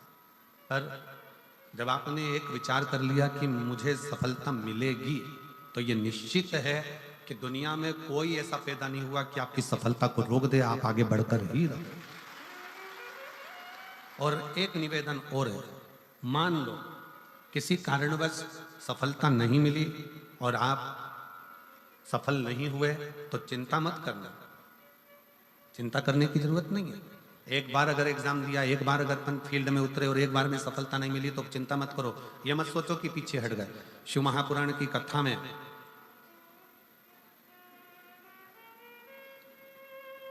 वन के अंदर भगवान शंकर अर्जुन को ज्ञान उपदेश दिए थे। जिस समय पर एक सुअर, जंगली सुअर भागता जा रहा था, और उस समय पर जब बाण छोड़ा गया था, तब भगवान शंकर ने अर्जुन को उपदेश दिया कि अर्जुन, एक बार युद्ध के मैदान में अगर थोड़ा सा पीछे सरके हो तो टेंशन मत लेना, चिंता ना करा। एक कंपटीशन एग्जाम में आप बैठे हो, एक एग्जाम आप दे रहे हो और उस एग्जाम में सफलता नहीं मिल रही है। आपने एक बार परीक्षा दी, एक बार आपने नीट की तैयारी करी, एक बार आपने सीए की तैयारी करी, एक बार आपने अन्य तैयारियां करी और उसमें आपको सफलता नहीं मिली और आप उसमें उत्तीर्ण नहीं हुए और आपने मन दुखी कर लिया, अब मैं तो बताओ आगे ही नहीं बढ़ पाया। चिंता ना करें। भगवान शंकर का ये संवाद जो उन्होंने युद्ध के पहले अर्जुन को दिया है, एक सुअर को मारते समय, एक जंगली सुअर को मारते समय भगवान शंकर ने उपदेश दिया था, अर्जुन तीर को बहुत दूर भेजना है ना, तो तीर को थोड़ा सा पीछे खींचना पड़ेगा। उसी तरह यदि एक बार तुम्हें सफलता नहीं मिली, एक बार तुम उत्तीर्ण नहीं हुए, तो ये मत सोचना कि तुम उत्तीर्ण नहीं हो गए। भगवान शंकर ने तुम्हें लंबी दूर फेंकना चाहते थे, इसलिए तुम्हें थोड़ा सा पीछे खींच लिया है और चमक कर। शिव ने, आपने बहुत मेहनत करी, आपने बहुत परिश्रम करा, आपने दुनिया के लिए सब कुछ करा हो, और मान लो उसके बाद भी आपके जीवन में अगर तकलीफ आकर खड़ी हो गई, मान लो कहीं ना कहीं दुख आकर खड़ा हो गया, मान लो आप उस एग्जाम में, उस कंपटीशन में आप आगे नहीं निकल पाए, समझ लेना कि मेरे तारा बाबा ने, मेरे तारकेश्वर महादेव ने, मेरे कुबेर भंडारी ने आपके लिए कुछ अच्छा सोच कर रखा है, इसलिए वो पीछे खींचा है। और पीछे खींचा है इसका मतलब ये मत समझना कि तुम्हें पीछे रख दिया है। उसने तो अभी तुम्हें धनुष पर चढ़ाया है, और चढ़ाने के बाद मेरा शंकर जब छोड़ेगा तो फिर इतना आगे निकल जाओगे कि दुनिया तुमको देखती रह जाएगी कि तुम किस मंजिल तक पहुंचे। वो पीछे खींचता है, वो पीछे खींच रहा होता है।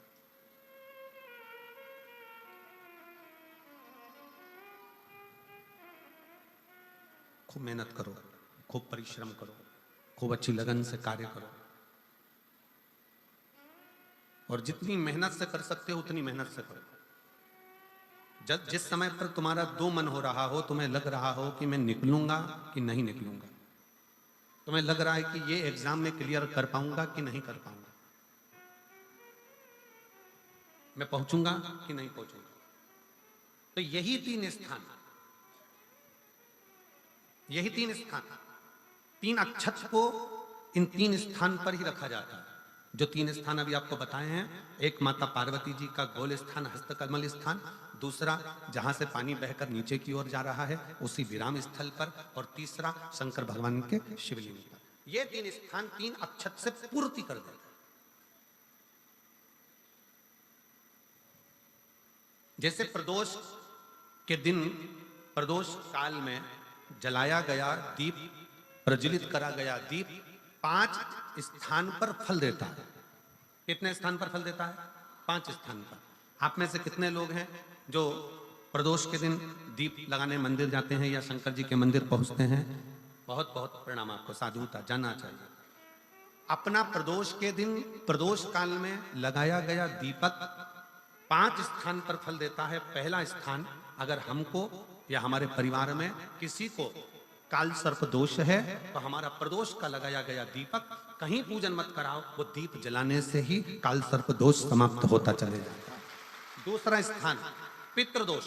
अगर किसी ने कह दिया कि तेरे घर में पितृदोष है, तेरे घर में, कई लोग बता देते हैं कि तुम्हारे घर में, कई माताएं पूछती हैं मेरे घर में बेटा नहीं, मेरे घर में 3 बेटी हो गई, 4 बेटी हो गई, 5 बेटी हो गई, बेटा नहीं है, बेटा नहीं है, तो किसी ने कह दिया पितृदोष है। अब तुम शंकर जी की पूजन कर रहे हो, शंकर जी पे जल चढ़ा रहे हो, शिव की स्तुति कर रहे हो, तो किसी किसी की यहाँ 3 बेटियों के बाद, 4 बेटियों के बाद, एक माता ने तो लिखा है कि उसके यहाँ 2008 में उसके घर में लड़की ने जन्म लिया था, या 2008 में उसके घर में बच्चे ने जन्म लिया था, लड़की ने। उसके बाद फिर लड़की ने जन्म लिया और उसके बाद उसके घर में कोई पुत्र का योग नहीं बना। तब उसने प्रदोष के समय पर शाम को दिया लगाना प्रारंभ करा और 2008 में बच्ची जन्मी थी और अब 2024 में उसके घर में लड़के ने जन्म लिया। 2024 में उसके घर में पुत्र ने जन्म लिया। वो बेटी होगी यहाँ पर कहीं ना कहीं, जिसके घर में बेटे। पहले की लड़की हुई, फिर 2 जुड़वा लड़की हुई, जुड़वा लड़की में से एक लड़की शांत हो गई, फिर आखिरी में बच्ची के कारण बस संतान प्राप्ति का योग नहीं बना। आखिरी में उसने फिर पुनः भगवान शंकर के प्रदोष काल में दीप जलाना प्रारंभ करा। कहीं बैठी हो तो हाथ हिला सकती हैं, अगर कहीं बैठी हो। कितना कितना विचित्र कर्म है, जरा विचार करिएगा कि प्रदोष काल का लगाया गया दीपक, प्रदोष काल, प्रदोष के दिन, प्रदोष काल का जो दीपदान होता है वो सरल नहीं होता, वो सहज नहीं होता। 5 स्थान की पूर्ति करता है। पहला, जम के बोलो, पहला स्थान किस चीज के लिए? काल सर्पदोष के लिए। दूसरा, पितृदोष। कैसा भी तुम्हें कोई पितृदोष बता दे, कितना भी तुमसे कोई कह दे कि तेरे घर में पितृ का दोष है, तेरे घर में ये दोष है, अगर आप प्रदोष के दिन, प्रदोष काल में, अर्थात सूर्य अस्त के समय के 2:45 तक का जो समय होता है, 2 घंटे के समय का, उसके अंतर्गत अगर आप प्रदोष काल के समय में भगवान शंकर को दीप लगाने के लिए अगर पहुंचे हो तो वो आपको फल देगा ही, पितृदोष का निवारण होगा ही। चाहे तुम कुछ करो चाहे मत करो, वो पितृ की शांति करा देगा। दूसरे नंबर पर है पितृदोष। तीसरे नंबर पर है वास्तु दोष। हमारे घर का, अब एक बहुत सावधानी से श्रवण करने वाला विषय है।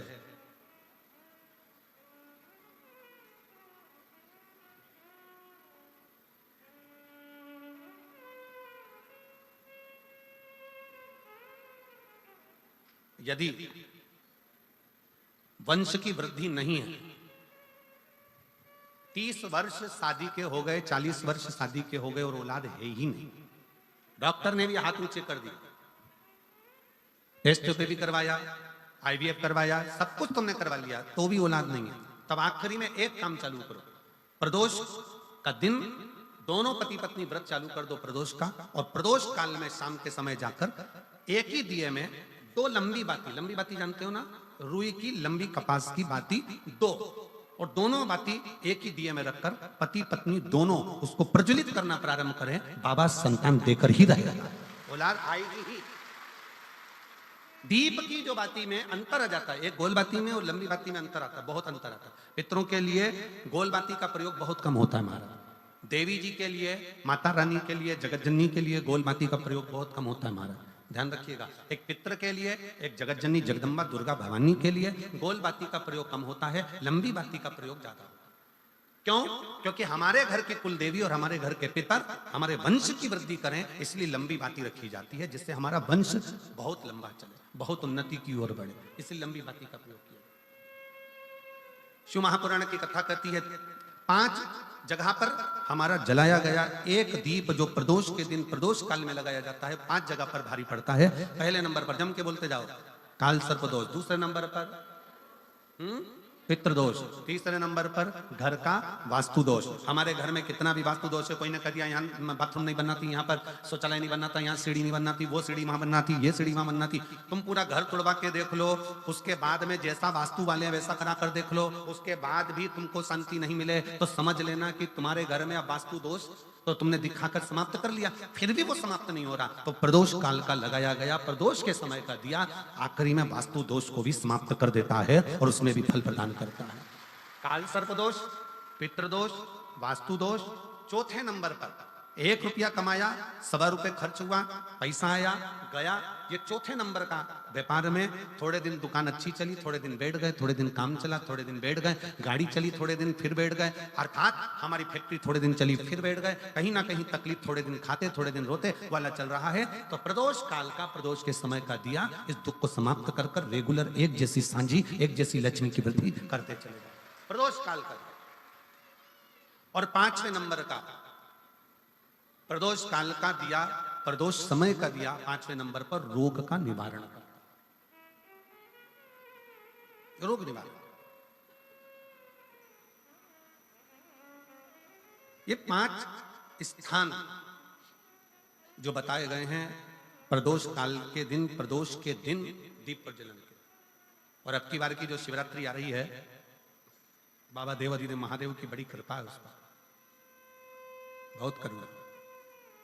25 तारीख को प्रदोष और 26 तारीख को शिवरात्रि। अब जरा प्रदोष के पर्यांत की, प्रदोष के बाद की बिल्कुल लगी हुई पीठ से जो शिवरात्रि होती है, वो शिवरात्रि अगर उस शिवरात्रि का व्रत, साधना, तप, भजन, संसार का मनुष्य कर लेता है तो जिंदगी में उसने कोई व्रत किए ना किए हो, अगर एक व्रत शिवरात्रि का, प्रदोष की पीठ से लगी हुई शिवरात्रि का अगर कर लेता है तो उसको पूरे जीवन के व्रत का पुण्य फल प्राप्त हो। एक व्रत शिवरात्रि का प्रदोष पर्यांत की, अर्थात प्रदोष की पीठ से जुड़ी हुई। अब अगर आप कोई ब्राह्मण से, अगर कोई विद्वज्जन से, कोई पंडित जी से आप पूछेंगे प्रदोष कितनी बजे लग रहा है, वो बताएंगे फिर प्रदोष लगने के बाद प्रदोष कब समाप्त हो रहा है, तो जिस दिन 26 तारीख हो रही है उसमें लगाया, दोनों की पीठ मिल रही, दोनों।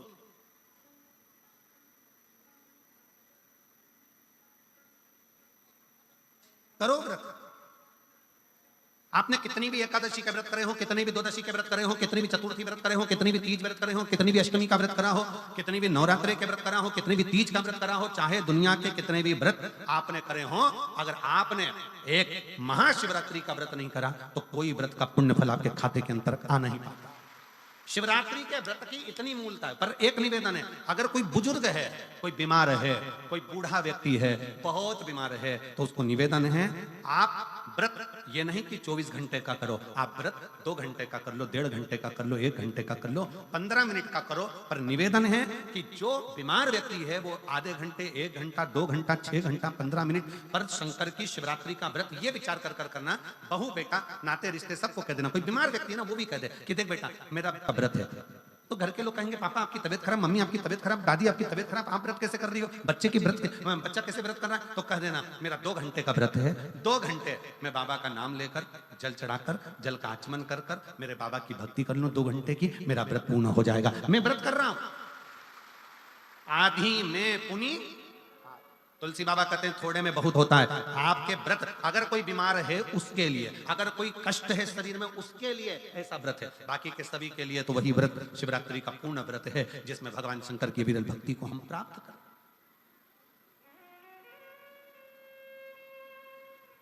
और शंभु शरणे मांगू घड़ी रे घड़ी, दुख काटो दया करीन दर्शन, ओ शंभु शरण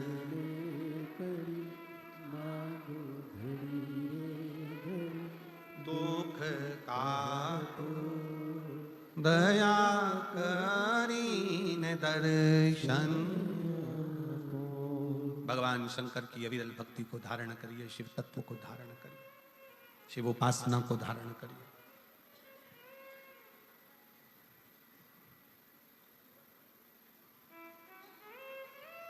महाशिवरात्रि 26 फरवरी की है।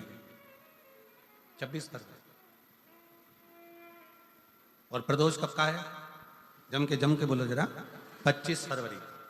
25 फरवरी को भी शाम के समय प्रदोष काल में बाबा का दीप लगाइए, प्रार्थना करिए और 26 तारीख का व्रत करिए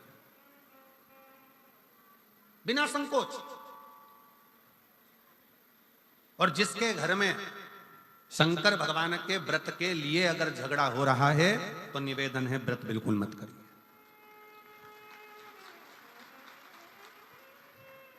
पति पत्नी का झगड़ा हो रहा है, पति कह रहा है क्या शंकर शंकर लग रहा है, अपने को शिवरात्रि के दिन शंकर जी का अपमान नहीं सुनना। इसलिए राजी हो तो व्रत करो। राजी नहीं है पति, परिवार के लोग राजी नहीं है, चिड़चिड़ कर रहे हैं तुम्हारे व्रत करने से, तो आपके चक्कर में शंकर भगवान की निंदा तुम्हारे कान में जाए, ऐसा व्रत किसी का, ऐसे व्रत की कोई मूलता नहीं। आपके घर के लोग राजी हो, माता पिता राजी हो, सास ससुर राजी हो, पति राजी हो, पत्नी राजी हो, परिवार के लोग राजी हो, बेटा बेटी सब, बच्चों का मन है मम्मी मुझे व्रत करना है, हाँ बेटा कर, एक ही तो व्रत करना है शिवरात्रि का, करो। घर के बुजुर्ग ने कह दिया मुझे व्रत करना है, बिल्कुल करो, आज का मौका मिला है आपको करने का, महाशिवरात्रि का व्रत करिए। पर घर के अंदर अगर तुम्हारे व्रत करने से झगड़ा हो रहा है, काय को व्रत कर लिया, क्या होता है शंकर जी का व्रत करने से, क्या होगा शंकर जी का तप करने से, जबरदस्ती वो सीओर वाले महाराज के चक्कर में पड़ी हो, क्या होगा शिवरात्रि व्रत से, क्या होगा शंकर जी को जल चढ़ाने से, तो उससे अच्छा है अपने घर में बैठो, श्री शिवाय नमस्तुभ्यं, श्री शिवाय नमस्तुभ्यं, श्री शिवाय नमस्तुभ्यं, श्री शिवाय नमस्तुभ्यं, श्री शिवाय नमस्तुभ्यं, श्री शिवाय नमस्तुभ्यं। घर में बैठकर भगवान शंकर का गुणगान करो, भगवान शंकर का नाम जाप करो, भगवान शंकर की भक्ति करो, उससे बढ़कर कोई सुख नहीं, उससे बढ़कर कोई आनंद। पर निंदा ना सुनते हुए, कुछ गलत विचार ना लाते हुए, गलत सोच ना लाते हुए, गलत दृष्टि ना रखते हुए, गलत भाव ना रखते हुए भगवान शंकर की विरत भक्ति को अपने भीतर उतारने का प्रयास करें, शिव को अपने अंदर उतारने का प्रयास करें। शिव भक्ति, शिव महापुराण की कथा कर रहे हैं। 3 स्थान का स्पर्श रोग का निवारण कर देता है। 3 जगह पर चढ़ाया गया अक्षत हमारे मन को एकाग्रित कर कर और हमें अपनी मंजिल तक पहुंचा देता है। और प्रदोष और शिवरात्रि के मिलन का महोत्सव हमारे जीवन को आनंदता देता है।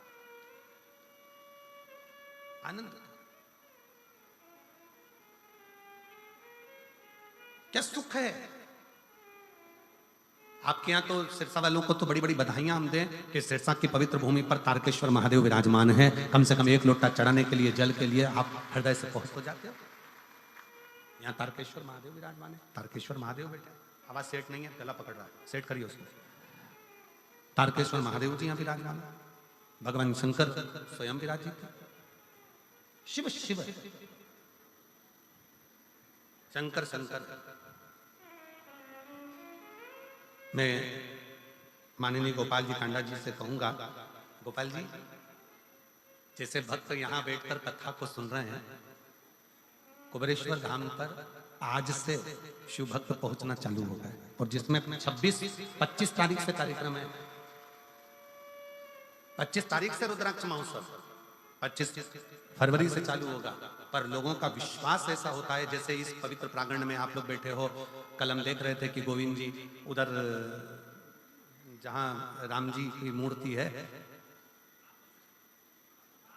राम बगीची जहां बनी है, कल हम देख रहे थे कि 9 पंडाल, 6 पंडाल तो पहले लग चुके हैं। ये सारे पंडाल अगर पूरे तारा बाबा की कुटिया में गिने जाएं तो 6 पंडाल तारा बाबा की कुटिया में कथा से भर चुके हैं, और 3 पंडाल कल और बनाएगा। ऐसे मिला के 9 पंडाल तारा बाबा की कुटिया में लगा।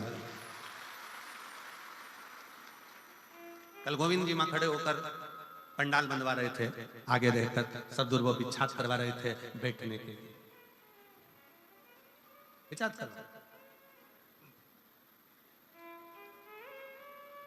और कितना समर्पण।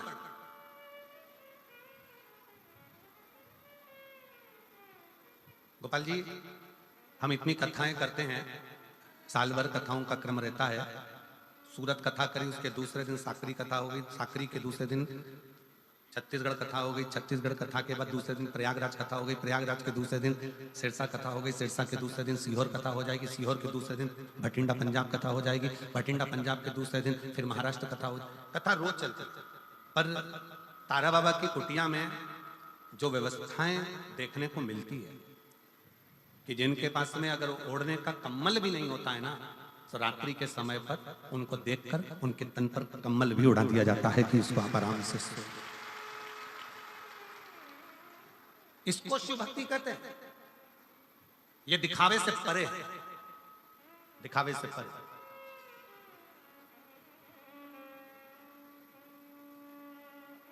इसी को शिव तत्व कहते हैं, इसी को शिव।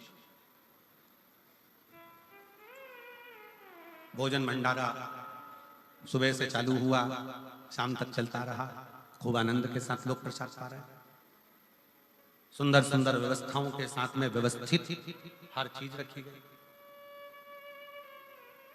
और एक एक ये 9 पंडाल जो लगाए गए हैं, ये 9 पंडाल को संभालने के लिए भी कार्यकर्ताओं की टीम पूरी की पूरी संभालने के लिए, ये तारा बाबा की कुटिया की जो पूरी टीम है उसने पूर्ण रूप से इसको संभाला।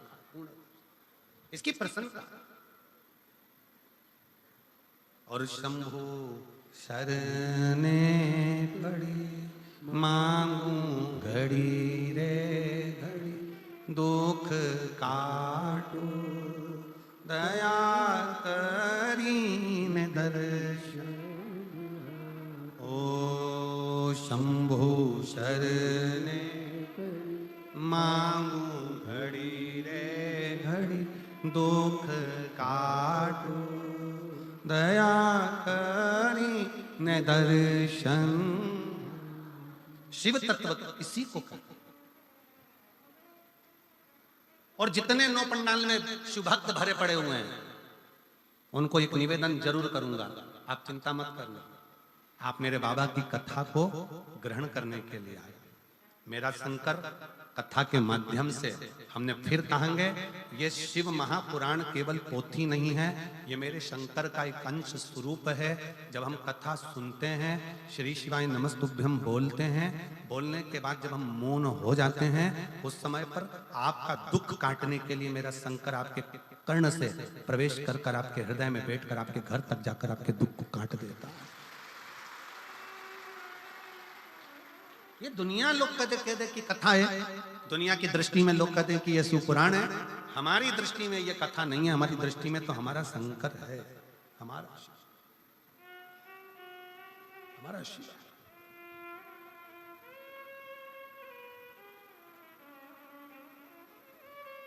शिव शिव। और जो दिल से मांग लिया, जिसने दिल से कह दिया, जिसने दिल से पुकार लिया, शिव आ गए। ब्रह्मा ब्रह्मलोक में रहते हैं, भगवान विष्णु बैकुंठ में रहते हैं। उनको आने में देरी हो सकती है, पर मेरा शंकर इसी पृथ्वी पर रहता है, इसी भूमंडल में रहता है, इसी ब्रह्मांड में, इसी पृथ्वी पर मृत्यु लोक का देव अधिदेव महा।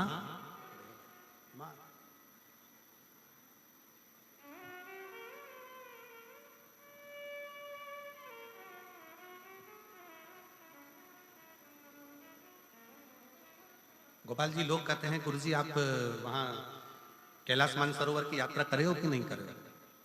आप कभी कैलाश गए हो? हम नहीं, महाराज जी हम नहीं।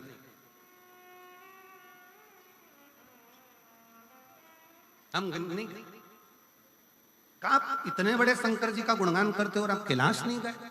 हमने कहा वो कैलाश वाला खुद शिव महापुराण की कथा में रोज आता है और रोज भक्तों का दुख काट कर जाता है, प्रतिदिन आता है। लोग कहते हैं कि शिव महापुराण सुनने के लिए केवल शिव भक्त आते हैं, पर हमारा विश्वास कहता है कथा के पंडाल में जिस स्थान पर शिव पुराण की कथा होती है, उस स्थान पर, उस पुराण की साक्षी में, शिव महापुराण में 7 दिन लगातार रोज प्रतिदिन मेरा शंकर स्वयं शिव पुराण में लिखा। शिव महापुराण के उमाखंड में भगवान शंकर कहते हैं, और जिस समय पर शिव महापुराण की विद्येश्वर संहिता में वर्णन किया, तुमरुका जी कथा कहते हैं, ईश्वर जी और गोरा जी, शंकर जी और पार्वती जी यजमान बनते हैं। यजमान बनने पर जब कथा विराम होती है, विराम के समय पर तुमरुका जी से शंकर भगवान कहते हैं कि आपने कथा बाची है तो आपकी दक्षिणा चाहिए। आपने कथा बाची है तो आपकी दक्षिणा क्या है? तब उस समय पर तुमरुका जी कहते हैं भगवान शंकर जी से, ईश्वर जी, गोरा जी से, हमको अगर दक्षिणा देना है मेरे विश्वनाथ, तो दक्षिणा ऐसी दीजिए कि जिस स्थान पर शिव महापुराण की कथा हो, आप कैलाश और काशी छोड़कर उस स्थान पर 7 दिन विश्राम कीजिए। ये ईश्वर जी और गोरा जी ने भगवान तुमरुका जी को वचन दिया है, तुमरुकेश्वर को वचन दिया है, तुमरुका जी को वचन दिया कि जहां शिव महापुराण की कथा होगी उस स्थान पर मैं विराजमान रहूंगा।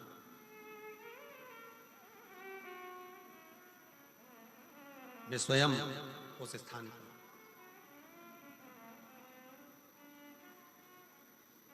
और कितनी विचित्र शिव महापुराण की कथा का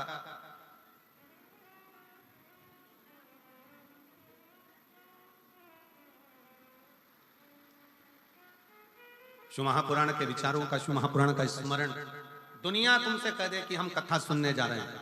मेरी जीजियों, अगर आपके घर के लोग पूछें कि कहाँ जा रही हो, तो कहना शंकर भगवान से मिलने के लिए, उसको निमंत्रण देने के लिए जा रही हूं, मेरे घर पर पधारना, मेरा दुख निकालने के लिए, मेरा कष्ट निकालने। एक पत्र है, देखिए।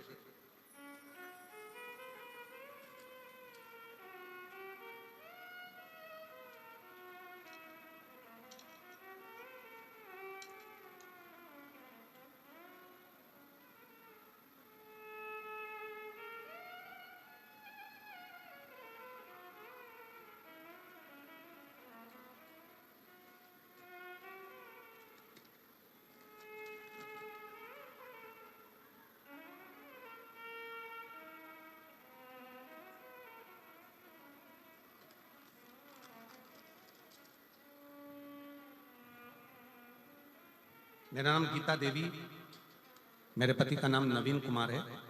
मेरा गांव गंगवा, जिला हिसार की रहने वाली है। आप ही हैं? आ जाइए, बेलपत्र लेकर जाइए, आ जाओ।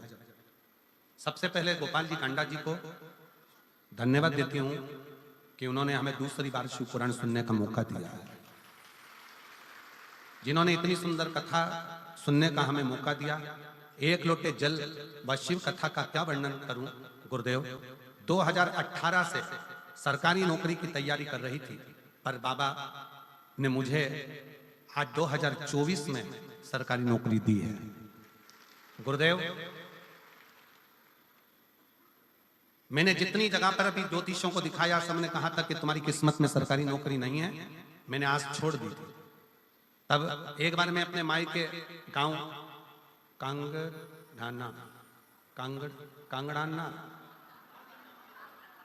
कांगड़ाना सिरसा आई थी।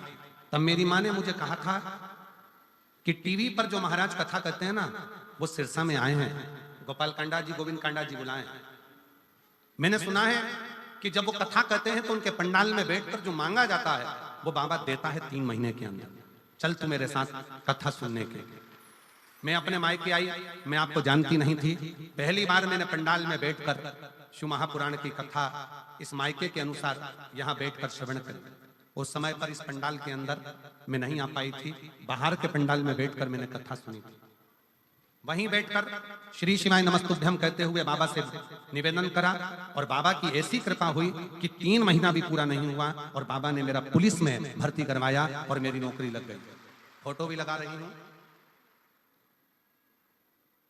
बाबा की कृपा ऐसी हुई कि 3 महीना भी नहीं हुआ और बाबा ने मुझे पुलिस में नौकरी में लगा दिया। गुरुदेव, 6 साल से तैयारी कर रही थी नौकरी की, पर मुझे क्या मालूम था कि पंडाल में बैठकर कथा सुनने में 3 महीने के अंदर मुझे नौकरी मिल गई। मैं बाबा को यहाँ प्रणाम करता हूँ। शिव तत्व किसको कहता है? एक पत्र और बड़ा सुंदर है, देखिएगा। मेरा नाम केलो देवी है और मेरे पति का नाम राजकुमार है। मेरा मोबाइल नंबर ये है, आप ही हैं? आ जाओ, आ जाइए। मेरा गांव कर सिंधु जिंद हरियाणा के निवासी हूँ। आपके चरणों को प्रणाम करती हूँ, नमन करती हूँ। एक लोटे जल का मैं क्या वर्णन करूं। मेरी पहली बार कथा सिरसा हरियाणा में यहीं पर 2 दिन की कथा सुनी थी। 2 दिन की कथा सुनी और इसी पंडाल में बैठकर मैंने बाबा से विनय करी थी। 2 वचन मांगे थे बाबा से। बाबा, पहला, मेरा लड़का ठीक से बोल नहीं पाता, उसके शब्द नहीं निकल पाते, और दूसरा, मेरा लड़का जेईई की तैयारी कर रहा है और कई साल हो गए पर उसका सिलेक्शन नहीं हो रहा। बस ये 2 वर मांगकर 2 दिन की कथा सुनकर इसी पंडाल से चली गई। गुरुदेव, हमको नहीं मालूम था कि बाबा पंडाल में बैठकर मांगने वाले को इतना जल्दी दे देता है। बाबा बाबा है गुरुदेव। मेरे लड़के ने मुझसे कहा, माँ क्या सही में मेरी आवाज ठीक हो सकती है? क्या मैं पूरा बोल सकता हूँ? क्या मेरी आवाज पूर्ण हो जाएगी? क्या मैं सही सबके जैसा बोल पाऊंगा? तब मैंने अपने लड़के को कावड़ भरने के लिए सीहोर भेज दिया। कावड़ भरकर आया सीहोर की, और वहां से आने के बाद रुद्राक्ष लेकर आया। रुद्राक्ष लाने के बाद मेरे बेटे की आवाज 90% आवाज पूरी ठीक हो गई। जैसे ही कावड़ भरकर आया और रुद्राक्ष लेकर आया, 90% आवाज ठीक हो गई।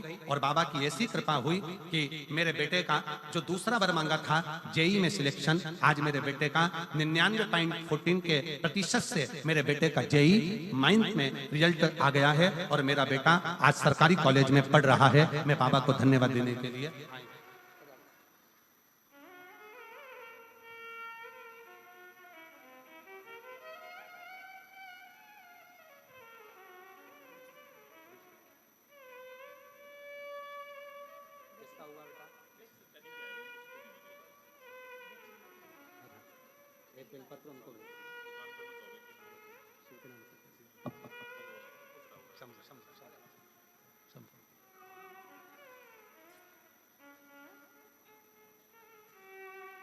शिव तत्व, शंकर की कथा, शिव महापुराण, शंकर की उदारता, शिव नाम, इसी का साथ दुनिया के लोगों को लगता है शिव तत्व में है क्या, शिव पुराण में है क्या, शंकर के गुणगान में है क्या।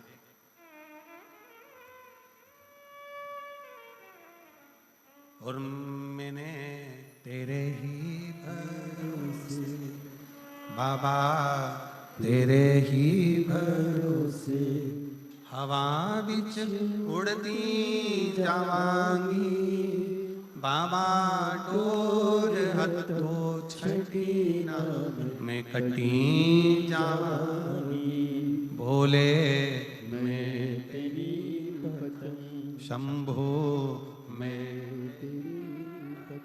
हवा बिच उड़ती जावांगी, बाबा डोर हथो छठी ना मैं कटी जावांगी, भोले मैं तेरी भक्त, शंभो मैं तेरी। दुनिया कहे कि ये केवल पुराण है, दुनिया कहे कि ये केवल शिव कथा है, दुनिया कहे कि ये केवल शिव महापुराण है, तो आप माने ना, ये केवल पुराण नहीं है, ये शंकर का एक प्रतिबिंब स्वरूप है, शिव का एक प्रतिबिंब स्वरूप, शंकर भगवान का एक स्वरूप है। आप कहीं पर भी बैठे हो, जिस स्थान पर बैठे हो उस स्थान पर बैठकर शंकर भगवान के नाम का उच्चारण, शिव के नाम का स्मरण, शिव भक्ति का उच्चारण सुख देता है, सुख प्रदान करता है। एक प्रसंग बड़ा सुंदर आता है। एक नेद्रु नाम के ऋषि हुए जिनके नेत्र नहीं थे। नेद्रु नाम के ऋषि हुए जिनके नेत्र नहीं थे, पर उनका एक कर्म बड़ा विचित्र था। बेलपत्री की जड़ का स्पर्श कर कर बैठे रहते थे। बेलपत्र की जड़ का स्पर्श करे और बेलपत्री की छांव में, बेलपत्र की छांव में, बेल वृक्ष की छांव में बैठे रहते।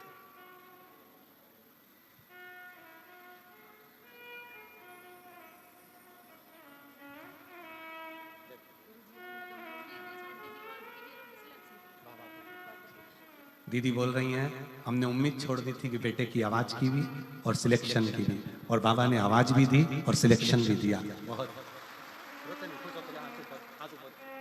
अच्छा, खुश होकर, खुश हो, खुश हो, अच्छा खुश होकर जाओ, अच्छा खुश होकर जाओ, आंसू पोंछ के जाओ, आंसू पोंछ के जाओ, रोते नहीं जाओ, खुश होकर जाओ।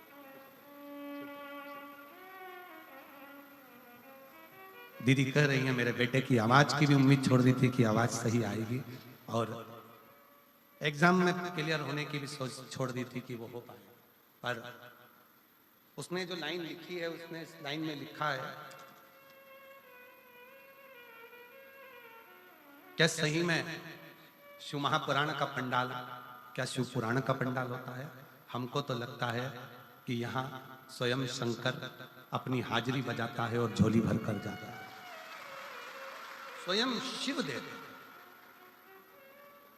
एक लाइन अच्छी लिखी है, आप और हम गुनगुना लेते हैं कि लुटा दिया भंडार काशी वाले ने, कर दिया माला माल काशी वाले ने, जो जैसी भावना लाया वो वैसा ही फल पाया, जो जैसी भावना लाया वो वैसा ही फल पाया, नहीं खाली उसे लौटाया वो मन ही मन हर्षाया, नहीं खाली उसे लौटाया वो मन ही मन हर्षाया, और कर दिया माला माल काशी वाले ने, लुटा दिया भंडार काशी वाले ने। जो जिस कामना से आता है, जिस भाव से आता है, बाबा उसको देकर जाता है, उसको दे। और कांडा जी धन्यवाद, गोविंद जी आपको भी, गोपाल जी आपको भी, कि भक्तों की सुविधा के लिए आपने केवल एक दरवाजा नहीं, भक्तों की सुविधा के लिए तारा बाबा की कुटिया के सारे दरवाजे आप आने के लिए खोल देते हो उसके साथ। और इतनी खुशी हो रही थी, अभी हम जब गाड़ी में आ रहे थे तो माताएं आपस में बात कर रही थी कि हमेशा तो उत्थे का गेट, अब उसकी भाषा में करी तो उत्थे का गेट चालू रेवे, पर अब के ना गोविंद ने, गोपाल ने अब क्या गजब का काम कर, ने सारा गेट खोल दिया, तो इसकी प्रसन्नता। अरे तो तुम्हारी भाषा हमको भी बोलने में थोड़ी अटपटी हो जाए, तो ये शिव कृपा, खुशी होती है। आप लोग जब बड़े सहजता के साथ, बड़े आनंदता के साथ, मस्ती में अलमस्त होकर, शंकर की बेटी होकर, शंकर के बेटे होकर जब शिव पुराण की कथा को सुनते हो ना, तो लगता है कि शिव आपके हृदय में विराजमान है और शिव आपका कल्याण है। ये बोलबम का नारा है, बाबा है, शिव कृपा करे, करुणा करे, दया करे। शिव एक नेत्रु नाम के ऋषि जिनके नेत्र, उनके नेत्र नहीं, नेद्रु ऋषि के नेत्र नहीं, नेत्रों से दिखता नहीं है। बेलपत्री की जो जड़ है, उस बेलपत्री की जड़ को पकड़ कर बैठे रहते हैं, बेलपत्री की जड़ को पकड़े रहते हैं, बस वहीं बैठे रहते हैं, नेत्र नहीं है उनके। अब जहां वो रहते थे उसी के नजदीक में 5 या 7 गांव छोड़कर एक शारदा नाम की एक स्त्री रहती थी, और वो शारदा नाम की स्त्री अपने एक बेटा, एक बेटी और उसका पति साथ में निवास करते, साथ में रहते, साथ में निवास करते, साथ में रहते रहते रहते समय बीत गया। कुछ मित्रों की संगत शारदा के पति को लग गई,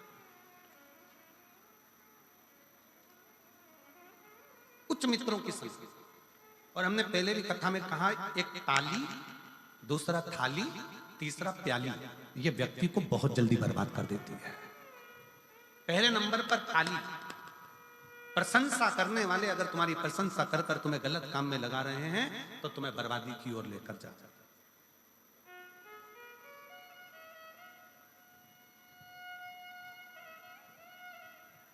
प्रशंसा करने वाले अगर तुम्हें प्रशंसा करके धर्म में लगा दे, सत्कर्म में लगा दे, भजन में लगा दे, कीर्तन में लगा दे, कथा में लगा दे, तो समझ लेना कि तुम्हारा कल्याण हो रहा है। पर प्रशंसा करने वाले ताली बजाकर प्रशंसा कर कर कर तुम्हें अगर गलत काम में लगा रहे हैं तो वो श्रेष्ठ थाली में। पहले नंबर पर ताली, दूसरे नंबर पर थाली। जिसको घर का भोजन अच्छा ना लग रहा हो और होटल का भोजन अच्छा लग रहा हो, समझ लेना कि धीरे धीरे तुम्हारा बर्बादी का सिरा चालू हो चुका है। घर के भोजन में जो सुख है वो बाहर के भोजन में सुख उत्पन्न नहीं हो सकता। जो घर के भोजन में आनंद है, घर के भोजन में जो सुख है, घर के भोजन में जो आनंद है वो बाहर के भोजन में प्राप्त नहीं हो सकता।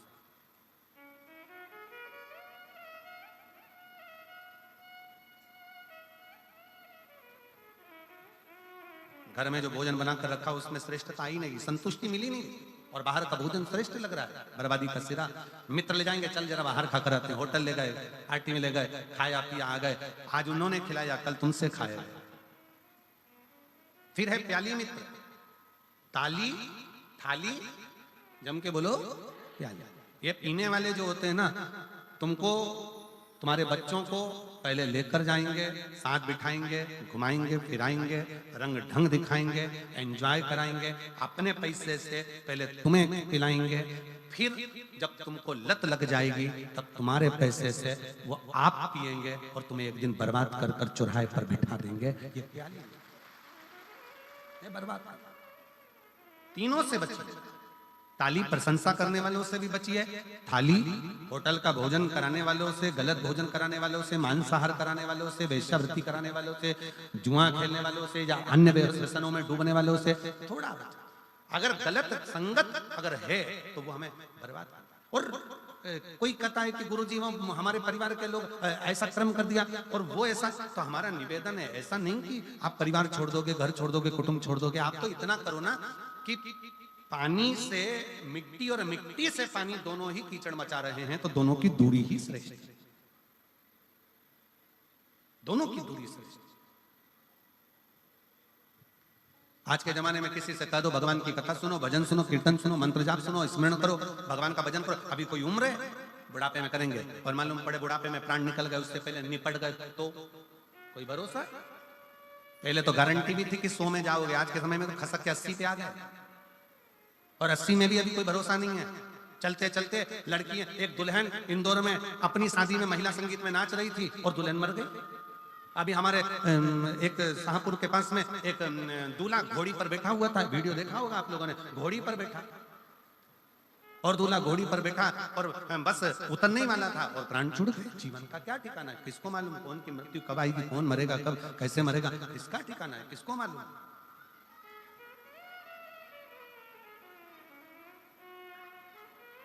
आवाज नहीं आ रही भी पीछे, आवाज खोलिए। जीवन का क्या ठिकाना है, जीवन का क्या भरोसा। इसलिए बहुत सावधानी से जीवन को जियो, भगवत भजन कर कर, स्मरण कर कर, कीर्तन कर कर, मंत्र जाप कर कर, नाम जाप कर कर, नाम स्मरण कर कर अपने जीवन को सार्थक बनाओ।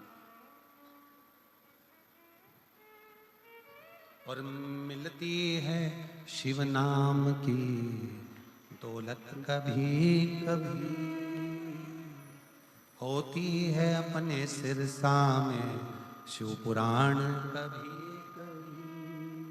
बड़ी मुश्किल से हो, खूब भागवत मिलेगी, खूब तुमको कथा मिलेगी, स्मरण मिलेगा, संकीर्तन मिलेगा, भजन मिलेगा, सब कुछ मिलेगा, पर शिव महापुराण की कथा जब तक मेरा बाबा ना चाहे तब तक नहीं हो सकती। उसने चाहा तो ये कथा हुई है और आप श्रवण करो, उसकी कृपा। यहाँ किसी मनुष्य के बल की बात नहीं है शिव पुराण की कथा सुनना, सुनाना और कराना।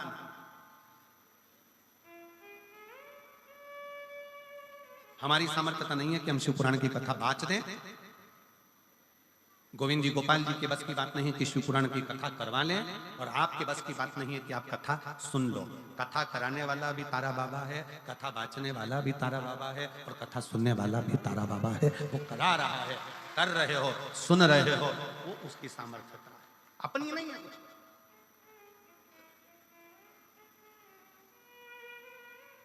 बड़ी मुश्किल से।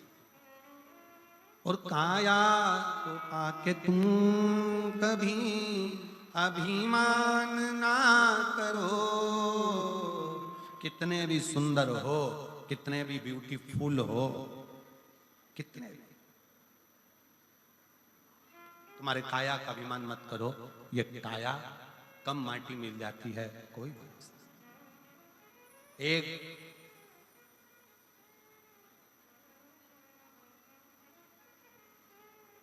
बीमा कराने की भी एक उम्र होती है, कोई 80 साल 90 साल का बीमा कंपनी में जाकर कह दे और कहें मुझे बीमा कराना, बीमे वाले कहेंगे घर जाओ, पागल हो गए हो। 80 साल में कोई बीमा होता है? अब तो तुम ऊपर जाने की उम्र और तो बीमा कराने आए हो, पूरा की पूरा पैसा आप भी लेना चाहते हो। बीमा कराने के लिए भी उम्र देखी जाती है, 18 साल 20 साल 25 साल 30 साल 35 साल 40 साल 50 साल। 50 साल के बाद बीमा वाला भी 50 बार सोचता है कि बीमा करूं कि नहीं करूं। जैसे बीमा कराने की उम्र होती है, उसी तरह ब्यूटी पार्लर जाने की भी उम्र होती है।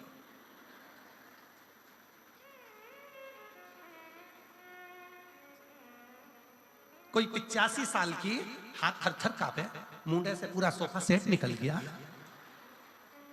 खिड़कियां खराब हो गई, गेट दोनों बेकार, मशीन से काम चल रहा, पूरा चेहरे पर सल पड़ा, हाथ पूरे कमजोर, कपड़े ऐसे लग रहे जैसे हैंगर पे टांग दिए, और पूरा शरीर बेकार। और फिर उसको घर की बहू ब्यूटी पार्लर में ले जाके बिठा दी, और फिर पार्लर वाली ने कहा मुंह ऊपर करो। अब ऊपर भी करे तो अब गर्दन भी कब तक जवानी अवस्था हो तो ठहरी रहे, बुढ़ापे में फिर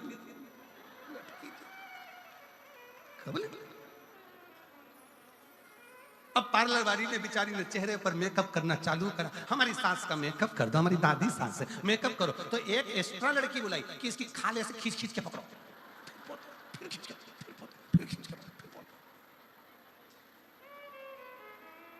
अब पूरा मेकअप निकल गया। अब चेहरे का तो मेकअप कर दोगी, फिर इतने में पार्लर वाली ने पूछा सोफा सेट तो है ही नहीं, दांत कहाँ है? तो वो बहू बोली फ्रीज में रखे। फ्रीज में फिर डिब्बी मंगवाई फ्रीज में से के लेके आओ, थोड़ा सा चेहरा ठीक हो जाएगा, दांत लगाए फिट करे।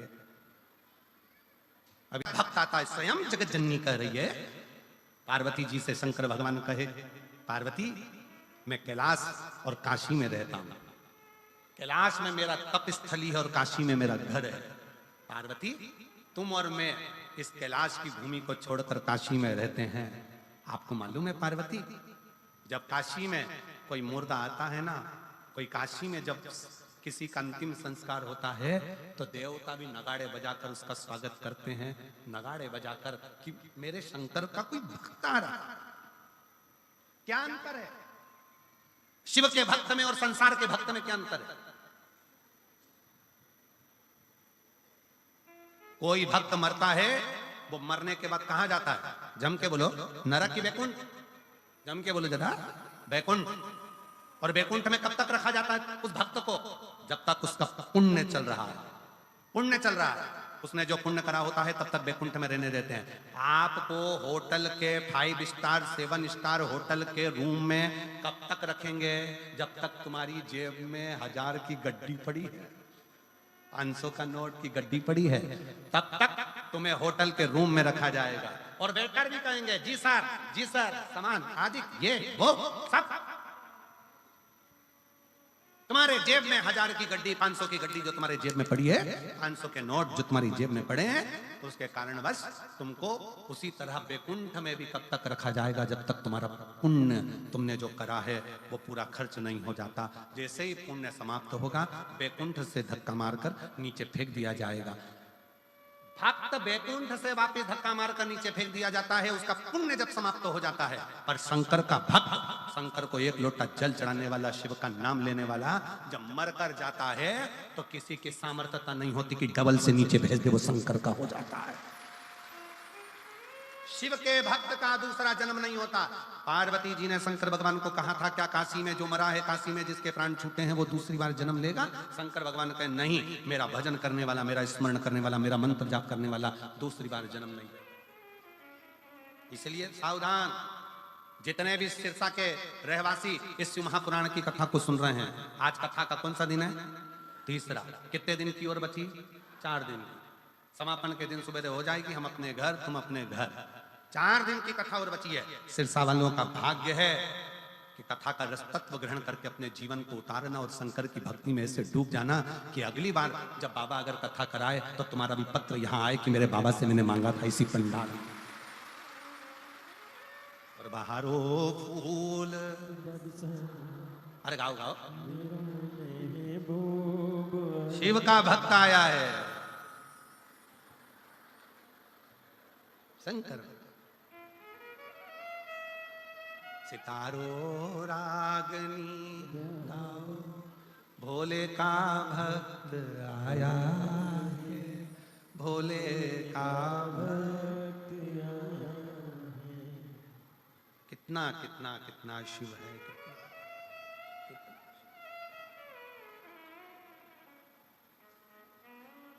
कितना। नेध्रुव ऋषि के नेत्र नहीं है, दिखता नहीं है, नेत्र गायब है। बेलपत्र के जड़ को पकड़कर नेध्रुव ऋषि बैठे हुए। शारदा का पति गलत संगत में पड़ गया। सूचना मिली शारदा को कि मेरा पति गलत संगत में दोस्तों के साथ कहीं निकल गया। दोस्तों ने सूचना दे दी कि तुम्हारा पति एक पहाड़ से नीचे गिरकर मर गया। शारदा की आंख में आंसू भर गए। मेरा बेटा मेरी बेटी दोनों छोटे हैं और मेरा पति चले गया, प्राण छूट गए, प्राण चले गए। शारदा की आंख में जल भरा हुआ था। तब किसी एक कुम्हार घड़े लेकर जा रहा था और शारदा का विहंगम स्वरूप देखकर उसका नेत्रों से नीर बहता जा रहा है। मेरे बच्चों का पालन कौन करेगा, कौन संभालेगा इन्हें? कुम्हार ने कहा शारदा से, बहन, ओ जीजी, ओ बहन, एक ऋषि रहते हैं 7 गांव छोड़कर, नेध्रुव ऋषि, जिनके नेत्र नहीं। तेरे मन में क्या दुख है? मेरा पति चले गया, मैं बेधव्य हो गई, मुझे सूचना मिली मेरा पति नहीं रहा, मेरे बच्चे छोटे। नेध्रुव ऋषि के पास जाओ। उस कुम्हार ने कहा, नेध्रुव ऋषि के पास? हाँ। रोती हुई शारदा बोलती है, इतना बड़ा दुख का पहाड़ गिर गया और तुम कह रहे हो कि वो ऋषि के पास, वो संत के पास, वो साधु के पास जाओ। ऐसे ना जाने कितने संत साधु होंगे। कुम्हार ने अपनी वाणी में कहा, शारदा मेरी बहन, मेरी जीजी, सुन, वो नेध्रुव ऋषि साधारण नहीं है, वो शंकर का परम भक्त है। उसके नेत्र नहीं है, पर पीपल की बेलपत्र की जड़ को पकड़कर बैठा रहता है और 1 सेकंड के लिए भी बेलपत्र की जड़ को छोड़कर बेलपत्र के वृक्ष के नीचे से जाता नहीं है और शंकर भगवान के नाम का जाप करता रहता है। और अगर कुम्हार कह रहा है किसी ऐसे शंकर के भक्त का जब दर्शन हो जाता है, कोई शिव के भक्त के पास में जब हम जाते हैं, शंकर की कथा में जब हम जाते हैं, शिव महापुराण में जब हम जाते हैं और कोई शिव भक्त का जब हम दर्शन करते हैं, तो आधा दुख तो हमारा वैसे ही समाप्त हो जाता है। शारदा जाओ, नेध्रुव ऋषि बैठे हैं, बेलपत्र की जड़ को पकड़कर, बेलपत्र की जड़ को पकड़कर।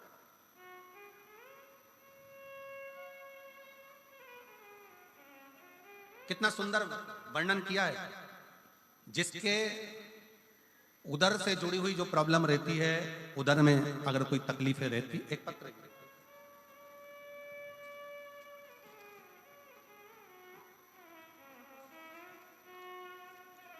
पहले समझ लें उसको। जिसके उदर में जो प्रॉब्लम रहती है, उदर से जुड़ी हुई, पेट से जुड़ी हुई, पेट में अगर कोई तकलीफ है, उदर से जुड़ी हुई तकलीफ है, बहुत सारी बीमारियां पेट से उत्पन्न होती हैं। तो वो अगर पेट से जुड़ी हुई कोई गांठ पड़ गई बच्चादानी में, गर्भस्थ कोई गठान आ गई, या पेट से जुड़ी हुई कोई प्रॉब्लम, या किसी स्त्री का गर्भ ठहरता है, अंदर ही मर जाता है, बच्चा पूरा बन नहीं पाता, डॉक्टर कह देते हैं कि इसका अबॉर्शन करा दो, उस समय पर बहुत ध्यान दीजिएगा कि बेलपत्र के वृक्ष के नीचे की मिट्टी, बेलपत्र के वृक्ष के नीचे की मिट्टी, उस मिट्टी का स्पर्श मात्र, उसकी रज अगर पेट पर लगाना प्रारंभ करा जाए, या बेलपत्र के वृक्ष की मिट्टी को गीला कर कर अगर मस्तक पर तिलक भी करना प्रारंभ करा जाए, तो उधर से जुड़ी हुई प्रॉब्लम समाप्त होती चली जाती है, गांठ भी धीरे धीरे गलना प्रारंभ होता है। पत्र का स्मरण करेंगे। मोनिका मैया, सतबीर मैया, मोची वाली सिरसा, कहीं बैठी हो तो हाथ हिला सकती हैं। आप ही हैं, आ जाओ, एक बेलपत्र ले जाना, जाइए। मोची वाली सिरसा, मेरा मोबाइल नंबर ये। 1 लोटे जल का मैं क्या वर्णन करूं गुरुदेव, मेरे पास तो शब्द ही नहीं है। हम 2021 से शिव महापुराण की कथा रसतत्व ग्रहण कर रहे हैं। मेरे गर्भाशय में गठान हो गई थी। पिछली बार जब हम सिरसा में कथा को सुन रहे थे तब मैंने भोले बाबा से विनती करी, मेरा गर्भाशय की गठान ठीक कर दो। गुरुदेव, जब हम कथा श्रवण कर कर गए तो मेरे बाबा ने मेरी गठान तो ठीक नहीं करी, पर मेरा मन अंदर से कचोट गया। इस सीहोर वाले गुरुजी कहते हैं कि कथा सुनो तो दुख मिटता है, पर बाबा ने तो मेरी गर्भाशय की गठान तो ठीक करी ही नहीं। मन में थोड़ा सा भाव आया। जब मन में सोच रही थी तभी मेरे रिश्तेदार ने कहा कि वो सीहोर वाला महाराज कहता है कि हिम्मत मत हारना, वो कहता है कि आज नहीं हुआ तो कल देगा। तब हमारी वो गर्भाशय की गठान की जांच कराई तो 7.8 और 5.8 सेंटीमीटर की वो गठान थी। मन में आया, डॉक्टर ने कह दिया कि 8 दिन के अंदर ऑपरेशन कराना है। वापिस मन में आया कि एक बार फिर पुनः शिव महापुराण की कथा सुनी जाए। मैंने टीवी के सामने आसन लगाया, आसन लगा के फिर मन से कथा सुनी, और कथा सुनने के बाद शंकर जी पे एक बेलपत्र चढ़ाना, जल चढ़ाना, उसको पीना प्रारंभ करना। ऑपरेशन के लिए हम 8 दिन बाद डॉक्टर के पास पहुंचे। 8 दिन बाद जब ऑपरेशन के लिए पहुंचे, डॉक्टर ने पहले सोनोग्राफी करी। सोनोग्राफी करी तो डॉक्टर 18/9/2024 को कहता है कि आपकी गठान जो 7.8 की थी वो 1.7 पर आ गई है।